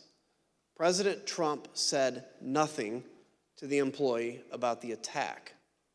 He said only, quote, "Mike Pence let me down." Ms. Matthews, what was your reaction to President Trump's 601 tweet? At that point, I had already made the decision to resign, and this tweet just further cemented my decision. I thought that January 6, 2021 was one of the darkest days in our nation's history, and President Trump was treating it as a celebratory occasion with that tweet. And so it just further cemented my decision to resign. Others agreed with your assessment of that tweet. Let's look at what they had to say. Who asked you about this tweet before it was sent? The president. Tell us about that conversation, everything that you said and he said, to the best of your recollection. Sure. So he said, "What do you think of this?" And I believe I saw the text message or on his phone. And I remember saying to him, the wording on the first sentence, I guess it's one long sentence, but the wording on the first sentence would lead some to believe that potentially he had something to do with the events that happened at the Capitol. What did he say? I don't recall him saying anything in response to that. I believe that was the end of the conversation. Did he change anything in light of your comments? No, sir, he did not. And what about this made you think that someone might perceive the president having a role in the violence at the Capitol? It was my interpretation of the words. I mean, I'm not I don't write speeches or anything, but the phrase, "these are the things that happened," to me sounded as if culpability was associated with it, to me. I don't think it's a patriotic act to attack the Capitol, but I have no idea how to characterize the people other than they trespassed, destroyed property, and assaulted the U.S. Capitol. I think calling them patriots is, let's say, a stretch, to say the least. Is that all it is, a stretch, or just flatly wrong? I don't think it's a patriotic act to attack the U.S. Capitol. Would you call it unpatriotic? Criminal? Unpatriotic? Sure. What happened at the Capitol cannot be justified in any form or fashion. It was wrong and it was tragic, and it was a terrible day. It was a terrible day for this country. I thought it was inappropriate. Why? To my mind, it was a day that should be remembered in infamy. That wasn't the tenor of this tweet. Despite the violence of the day, the effort to delay the certification continued. That evening, Rudy Giuliani called several of President Trump's closest political allies in the hour before the joint session resumed. Representative Jim Jordan and Senators Marsha Blackburn, Tommy Tuberville, Bill Hagerty, Lindsey Graham, Josh Hawley, and Ted Cruz. We know why Mr. Giuliani was calling them, because at 7:02, he left a voicemail for Senator Tuberville, which later became public. Let's listen to just the start of it. Senator Tuberville, or I should say Coach Tuberville, this is Rudy Giuliani, President's lawyer. I'm calling you because I want to discuss with you how they're trying to rush this hearing and how we need you, our Republican friends, to try to just slow it down so we can get these legislatures to get more information to you. Mr. Giuliani did not even mention the attack on the Capitol. Instead, he was pushing on behalf of President Trump to get members of Congress to further delay the certification. Even though some members did proceed with objections, Vice President Pence and Congress stood firm and successfully concluded the joint session in the early morning hours of January 7th. Here are some of what members of the president's party said in the days and weeks after the attack. There's no question, none, that President Trump is practically and morally responsible for provoking the events of the day. No question about it. The people who stormed this building believed they were acting on the wishes and instructions of their president. And having that belief was a foreseeable consequence of the growing crescendo of false statements, conspiracy theories, and reckless hyperbole, which the defeated president kept shouting into the largest megaphone on planet Earth. The violence, destruction, and chaos we saw earlier was unacceptable, undemocratic, and un-American. It was the saddest day I've ever had as serving as a member of this institution. Madam Speaker, today the People's House was attacked, which is an attack on the Republic itself. There is no excuse for it. A woman died, and people need to go to jail. And the president should never have spun up certain Americans to believe something that simply cannot be. Well, after 3 in the morning, Congress certified the 2020 election results. Soon after, this statement by President Trump was posted on Dan Scavino's Twitter account because the president's account by now had been suspended. As you can see, President Trump stuck with his big lie that the election was stolen. But he did say there would be an orderly transition. We learned, though, that the statement was not necessarily his idea. Jason Miller, a campaign advisor, told us that after the joint session started, he heard nothing from President Trump or the White House about assuring the nation that the transfer of power would take place. So Mr. Miller took it upon himself to draft the statement and call the president at 9:23 that night to convince him to put it out. Let's listen to what he had to say about the call.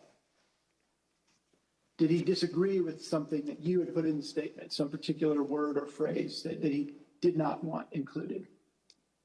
I'd say just he wanted to say peaceful transition, and I said that ship's kind of already sailed, so we're going to say orderly transition. That was about the extent of disagreement or pushback from the conversation. The last person President Trump spoke to by phone that night was Johnny McEntee, his head of personnel. Mr. McEntee told us that they talked about the events of the day and the multiple resignation by administration officials. The decision whether to resign was one that weighed heavily on people in the administration. On the one hand, people like Mr. Pottinger and Ms. Matthews here, as proud as they were to have served, refused to be associated with President Trump's dereliction of duty. But others were sincerely worried that leaving President Trump to his own devices would put the country at continued risk. Listen to what we heard about that tension from Pat Cipollone, from General Mark Milley, and Eugene Scalia, who was the Secretary of Labor. And then after that, some people were resigning, obviously, over January 6th. We know who they were. Did I consider it? Yes. Did I do it? No. Concerned about is if people in the counsel's office left, who would replace me? And I had some concerns that it might be somebody who, had been giving bad advice. On the morning of the 7th, the decision I arrived at was that the most constructive thing I could think of was to seek a meeting of the cabinet. I thought that trying to work within the administration to steady the ship was likely to have greater value than simply resigning, after which point I would have been powerless to really affect things with the administration. Gene thought that there should be a cabinet meeting. Do you know why that would not be? I don't remember why. I think it probably had something to do with Mark's view of how the president might react and that he, but things like that. Now, there was a couple of the calls where, Meadows and or Pompeo, but more Meadows, how's the president doing? Like Pompeo might say, how's the president doing? And Meadows would say, well, he's in a really dark place. Like here's one, for example, on the 7th of January. So this is day after, right? POTUS is very emotional and in a bad place. Meadows. As you heard, Secretary Scalia wanted President Trump to convene a cabinet meeting. He put his request in a memo to the president, and here's what it said. You can see that Secretary Scalia recommended that the president, quote, no longer publicly question the election results after Wednesday. No one can deny this is harmful. Secretary Scalia also highlighted the importance of the public knowing the president would invoke his cabinet in decision-making and not, quote, certain private individuals. Though Secretary Scalia did not say it, he was referring to Rudy Giuliani and the rest of the so-called clown car working with President Trump to try to overturn the election. Secretary Scalia understood that the president needed to do more to reassure the public about the last few weeks of the Trump administration. Mr. Pottinger, when you made the decision to resign, did you walk out of the White House immediately? No, I wanted to first talk to my immediate boss, that was the National Security Advisor, Robert O'Brien. Robert O'Brien was traveling on the 6th. I reached him at about 4:30 p.m. And told him that I was submitting my resignation. He accepted the resignation, but he also asked whether I could stay until he could get back to the White House. And I agreed to that. We both wanted to make sure that I was leaving in a responsible way. We still have foreign adversaries to worry about, hackers, terrorists, nation states. I did not want to leave my chair empty, given that I was the top national security staffer in the White House. So I ended up staying at my desk through the night. When Robert O'Brien arrived back at the White House the next morning, the morning of the 7th, I debriefed with him and left for the last time. So you and I both share a passion for national security of our country. Can you share with me, what's your view on how January 6th impacted our national security? Well, when you have a presidential transition, even under the best circumstances, it's a time of vulnerability. It's a time of vulnerability. And when you have a contested election, I was certainly concerned that some of our adversaries would be tempted to probe or test U.S. resolve. As an example, in late December, the Iranian government attacked the U.S. Embassy in Baghdad. They did that using some of their terrorist proxies. President Trump did handle that. He sent a very clear warning to the Ayatollah and his regime, which I think had a useful effect. I think that we would have handled other threats of that nature, and luckily no other threats materialized before the inauguration on the 20th. But our national security was harmed in a different way by the 6th of January, and that is that I think it emboldened our enemies by helping give them ammunition to feed a narrative that our system of government doesn't work, that the United States is in decline. China, the Putin regime in Russia, Tehran, they're fond of pushing those kinds of narratives. And by the way, they're wrong. We've been hearing for the entirety of U.S. history from kings and despots that the United States is in decline, and those kings and despots have been proven wrong every single time. But nonetheless, January 6th helped feed a perception that I think emboldens our adversaries.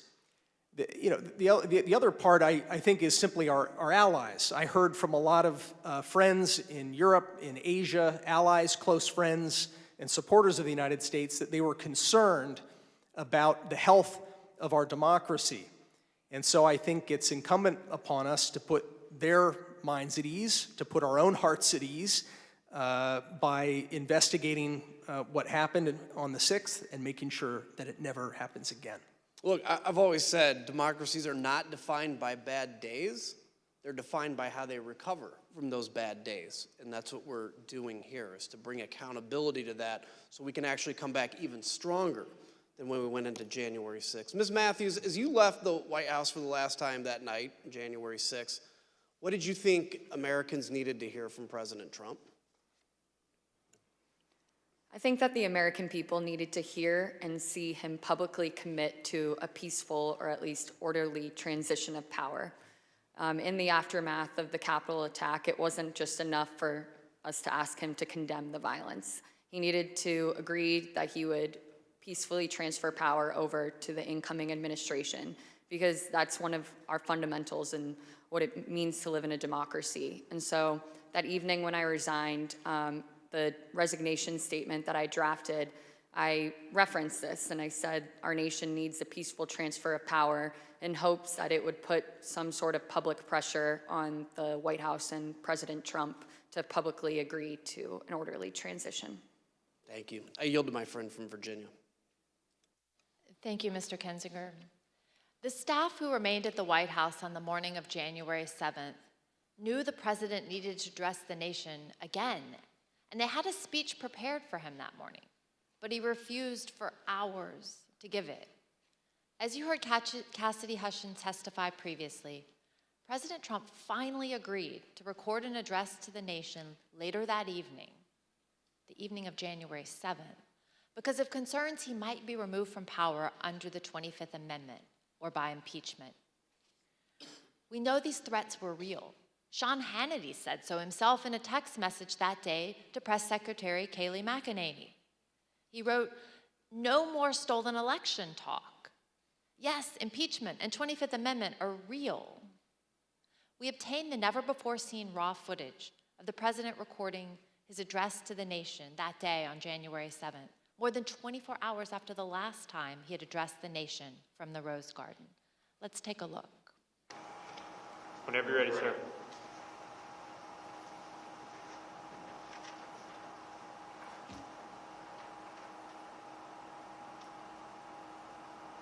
I would like to begin by addressing the heinous attack yesterday, and to those who broke the law, you will pay.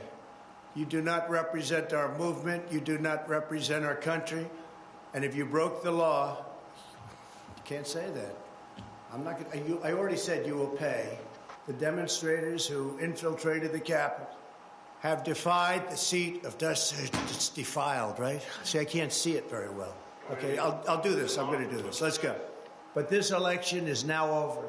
Congress has certified the results. I don't want to say the election's over. I just want to say Congress has certified the results without saying the election's over, okay? But Congress is certified. Now Congress is Yeah, right. Now Congress I didn't say over, so let me see. Go to the paragraph before.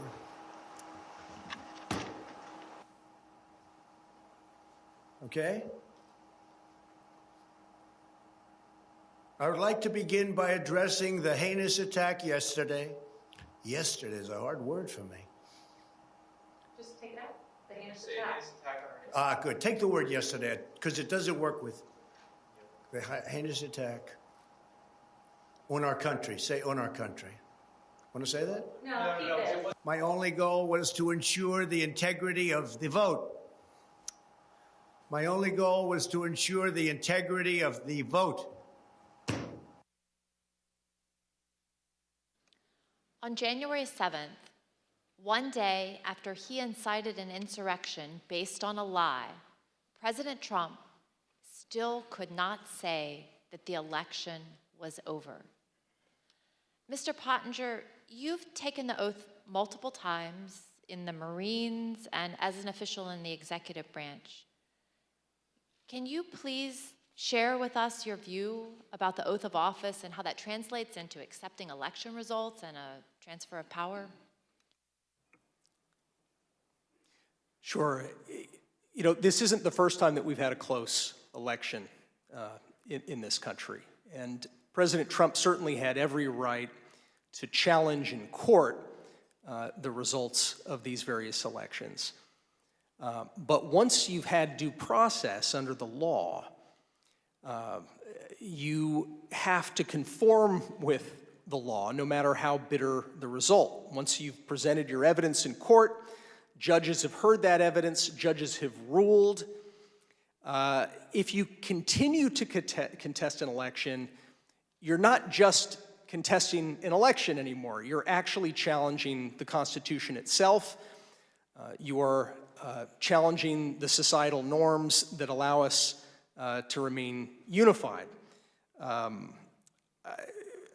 think that one example, for example, you've got Vice President Richard Nixon back in 1960 had lost a hard-fought election against Senator John F. Kennedy. There were irregularities in that vote, according to a lot of the histories, and a lot of Vice President Nixon's supporters asked him to fight, contest it, don't concede. But in one of his finest moments, Vice President Nixon said no. He said it would tear the country to pieces, and he conceded to Jack Kennedy and announced that he was going to support him as the next president. We have an example of a Democratic candidate for president, Vice President Al Gore, who faced a very similar dilemma. He strongly disagreed with the Supreme Court decision that lost his election bid and allowed President George W. Bush to take office.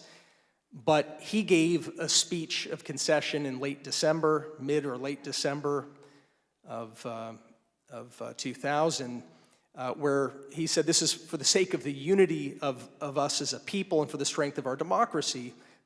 I also am going to concede. I'm going to support the new president. His speech is actually a pretty good model, I think, for any candidate for any office, up to and including the president, and from any party to read, particularly right now.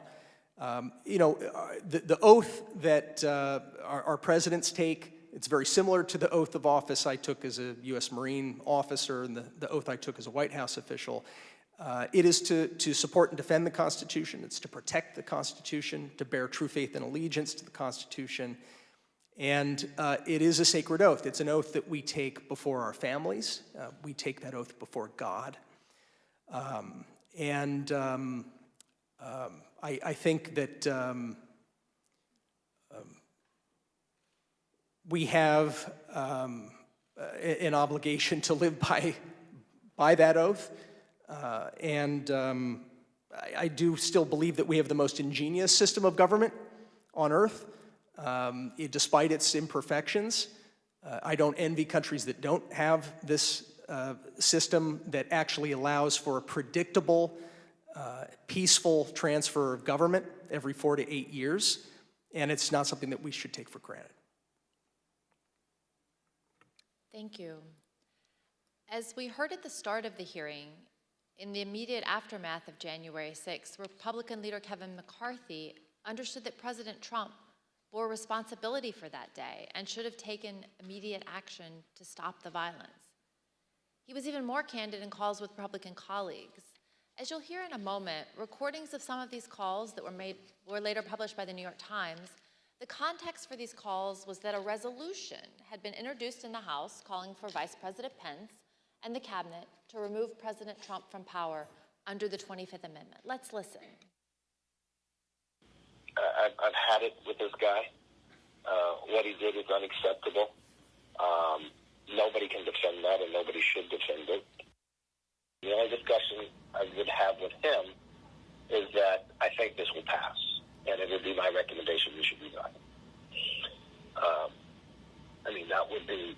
my take, but I don't think he would take it. But I don't know.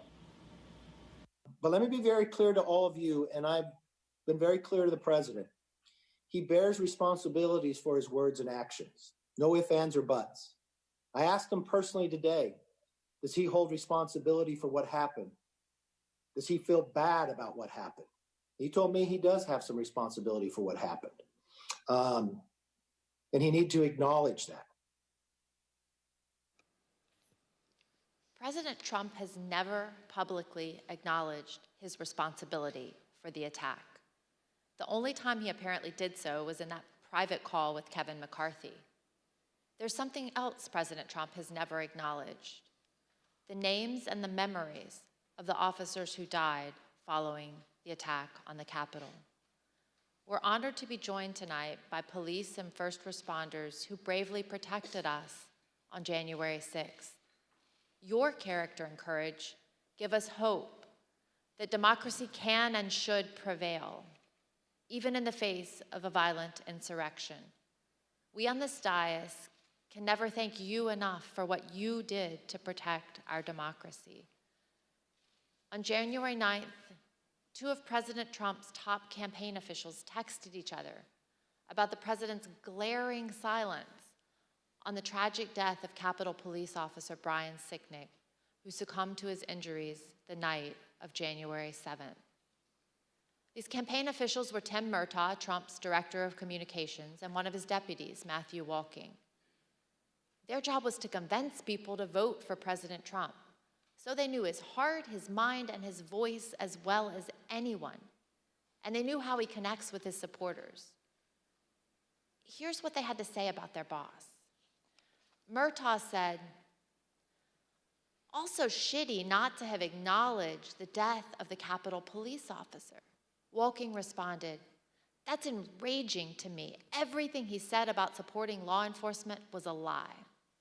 To which Murtaugh replied, "You know what this is, of course?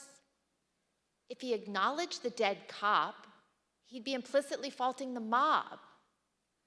And he won't do that because they're his people. And he would also be close to acknowledging that what he lit at the rally got out of control. No way he acknowledges something that could ultimately be called his fault. No way." President Trump did not then and does not now have the character or courage to say to the American people what his own people know to be true. He is responsible for the attack on the Capitol on January 6th. Thank you, and I yield to the gentleman from Illinois. Thank you, Ms. Loria. Tonight's testimony and evidence is as sobering as it is straightforward. Within minutes of stepping off the ellipse stage, Donald Trump knew about the violent attack on the Capitol. From the comfort of his dining room, he watched on TV as the attack escalated. He sent tweets that inflamed and expressed support for the desire of some to literally kill Vice President Mike Pence.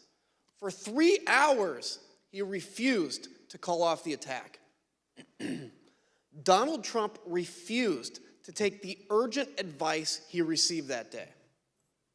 Not from his political opponents or from the liberal media, but from his own family, his own friends, his own staff, and his own advisors. In the midst of an attack, when there was no time for politics, the people closest to Trump told him the truth. It was his supporters attacking the Capitol, and he alone could get through to them. So they pled for him to act, to place his country above himself. Still, he refused to lead and to meet the moment to honor his oath.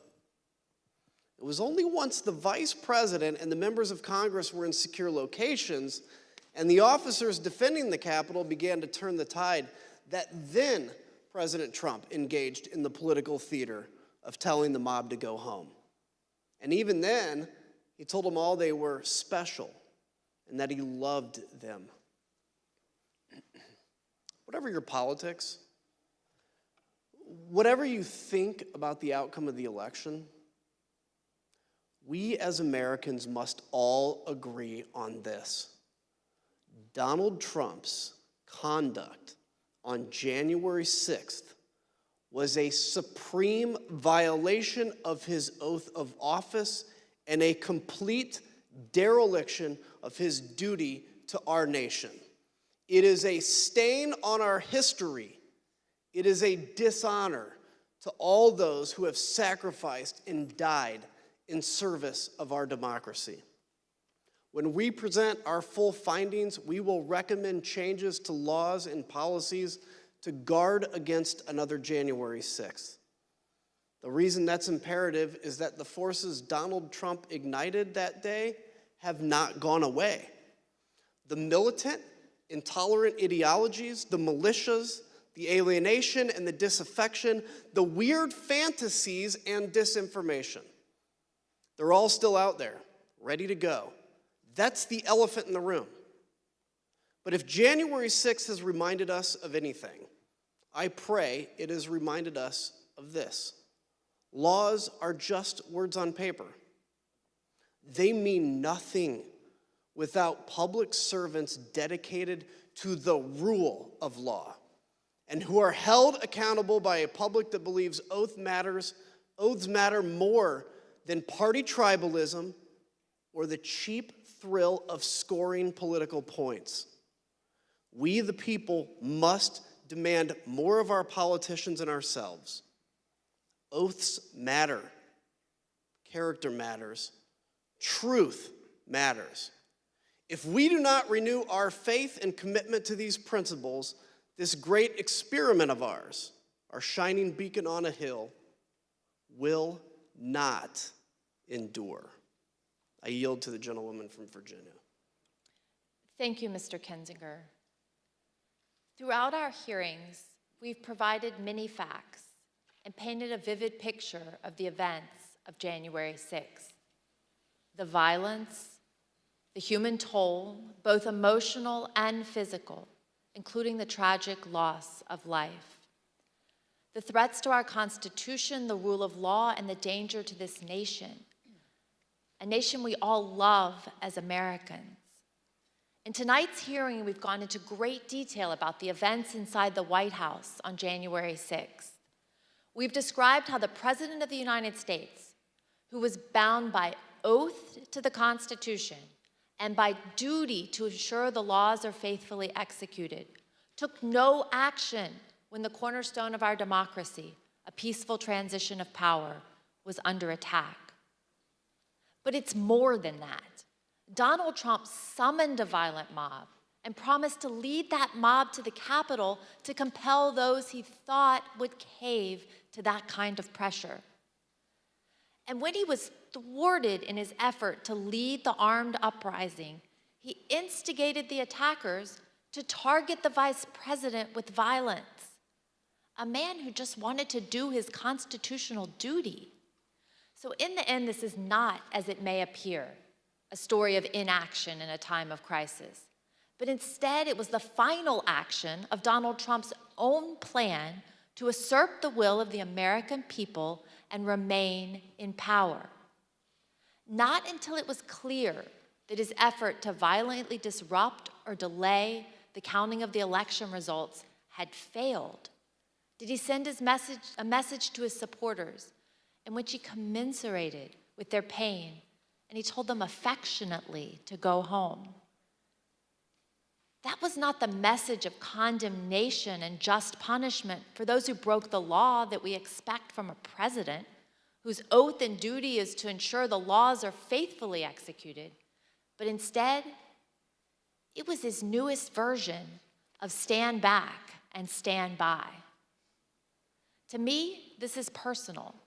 I first swore an oath to support and defend the Constitution against enemies foreign and domestic when I entered the U.S. Naval Academy at age 17. I spent 2 decades on ships at sea, defending our nation from known and identifiable foreign enemies who sought to do us harm. I never imagined that that enemy would come from within. I was not as prescient as Abraham Lincoln, who 23 years before the Civil War said, If destruction be our lot, we must ourselves be its author and its finisher. Donald Trump was the author, and we the people, for ourselves and our posterity, should not let Donald Trump be the finisher. Thank you, and I yield to the Vice Chair. Thank you very much, Mrs. Luria. I want to thank our witnesses for joining us today.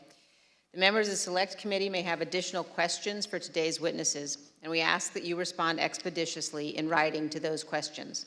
Without objection, members will be permitted 10 business days to submit statements for the record, including opening remarks and additional questions from our witnesses. I'd now like to turn things to Chairman Thompson for a few closing words. The members of the committee and I appreciate and thank all persons who've come forward voluntarily to provide information to help protect our democracy. And our work continues. As we've made clear throughout these hearings, our investigation is going forward. We continue to receive new information every day. We are pursuing many additional witnesses for testimony. We will reconvene in September to continue laying out our findings to the American people and pushing for accountability. In the first hearing of this series, I asked the American people to consider the facts and judge for themselves. The facts are clear and unambiguous. I thank the American people for their attention over the past several weeks. I wish you all a pleasant evening. And let me again thank our witnesses today. We've seen bravery and honor in these hearings, and Ms. Matthews and Mr. Pottinger, both of you will be remembered for that, as will Cassidy Hutchinson. She sat here alone, took the oath, and testified before millions of Americans. She knew all along that she would be attacked by President Trump and by the 50, 60, and 70-year-old men who hide themselves behind executive privilege. But like our witnesses today, she has courage, and she did it anyway. Cassidy, Sarah, and our other witnesses, including Officer Caroline Edwards, Shay Moss, and her mother, Ruby Freeman, are an inspiration to American women and to American girls. We owe a debt to all of those who have and will appear here. And that brings me to another point. This committee has shown you the testimony of dozens of Republican witnesses, those who served President Trump loyally for years. The case against Donald Trump in these hearings is not made by witnesses who were his political enemies. It is instead a series of confessions by Donald Trump's own appointees, his own friends, his own campaign officials, people who worked for him for years, and his own family. They have come forward and they have told the American people the truth. And for those of you who seem to think the evidence would be different if Republican leader McCarthy had not withdrawn his nominees from this committee, let me ask you this. Do you really think Bill Barr is such a delicate flower that he would wilt under cross-examination? Pat Cipollone, Eric Hirschman, Jeff Rosen, Richard Donahue, of course they aren't. None of our witnesses are. At one point in 2016, when he was first running for office, Donald Trump said this: "I could stand in the middle of Fifth Avenue and shoot somebody, and I wouldn't lose any voters." That quote came to mind last week when audio from Trump advisor Steve Bannon surfaced from October 31st, 2020, just a few days before the presidential election. Let's listen. And what Trump's going to do is just declare victory, right? He's going to declare victory. But that doesn't mean he's the winner. He's just going to say he's the winner. The Democrats, more of our people vote early that count. Theirs voted mail. And so they're going to have a natural disadvantage, and Trump's going to take advantage of it. That's our strategy. He's going to declare himself a winner. So when you wake up Wednesday morning, it's going to be a firestorm. Also, if Trump is losing by 10 or 11 o'clock at night, it's going to be even crazier. No, because he's gonna sit right there and say they stole it. If Biden's winning, Trump is gonna do some crazy shit.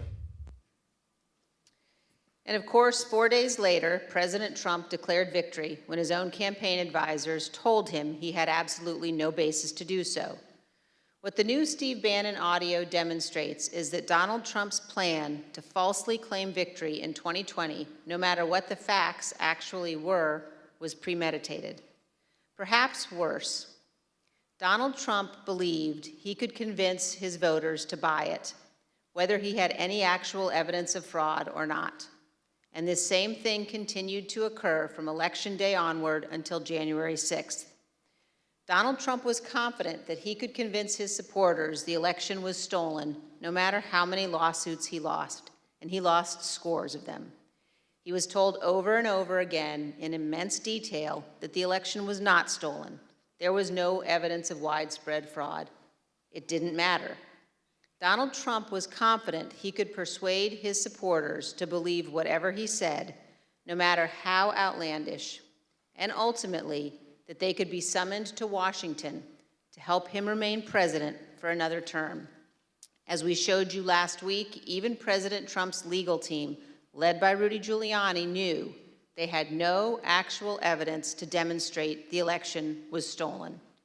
Again, it didn't matter. Here's the worst part. Donald Trump knows that millions of Americans who supported him would stand up and defend our nation were it threatened. They would put their lives and their freedom at stake to protect her. And he is preying on their patriotism. He is preying on their sense of justice. And on January 6th, Donald Trump turned their love of country into a weapon against our Capitol and our Constitution. He has purposely created the false impression that America is threatened by a foreign force controlling voting machines, or that a wave of tens of millions of false ballots were secretly injected into our election system, or that ballot workers have secret thumb drives and are stealing elections with them. All complete nonsense. We must remember that we cannot abandon the truth and remain a free nation. In late November of 2020, while President Trump was still pursuing lawsuits, many of us were urging him to put any genuine evidence of fraud forward in the courts and to accept the outcome of those cases. As January 6th approached, I circulated a memo to my Republican colleagues explaining why our congressional proceedings to count electoral votes could not be used to change the outcome of the election. But what I did not know at the time was that President Trump's own advisors, also Republicans, also conservatives, including his White House counsel, his Justice Department, his campaign officials, they were all telling him almost exactly the same thing I was telling my colleagues. There was no evidence of fraud or irregularities sufficient to change the election outcome. Our courts had ruled. It was over. Now we know that it didn't matter what any of us said because Donald Trump wasn't looking for the right answer legally or the right answer factually. He was looking for a way to remain in office. Let's put that aside for a moment and focus just on what we saw today. In our hearing tonight, you saw an American president faced with a stark and unmistakable choice between right and wrong. There was no ambiguity, no nuance. Donald Trump made a purposeful choice to violate his oath of office, to ignore the ongoing violence against law enforcement, to threaten our constitutional order. There is no way to excuse that behavior. It was indefensible. And every American must consider this. Can a president who is willing to make the choices Donald Trump made during the violence of January 6th ever be trusted with any position of authority in our great nation again? In this room, in 1918, the Committee on Women's Suffrage convened to discuss and debate whether women should be granted the right to vote. This room is full of history, and we on this committee know we have a solemn obligation not to idly squander what so many Americans have fought and died for. Ronald Reagan's great ally, Margaret Thatcher, said this: "Let it never be said that the dedication of those who love freedom is less than the determination of those who would destroy it." Let me assure every one of you this: our committee understands the gravity of this moment, the consequences for our nation. We have much work yet to do, and we will see you all in September. I request those in the hearing room remain seated until the Capitol Police have escorted witnesses and members from the room. Without objection, the committee stands adjourned.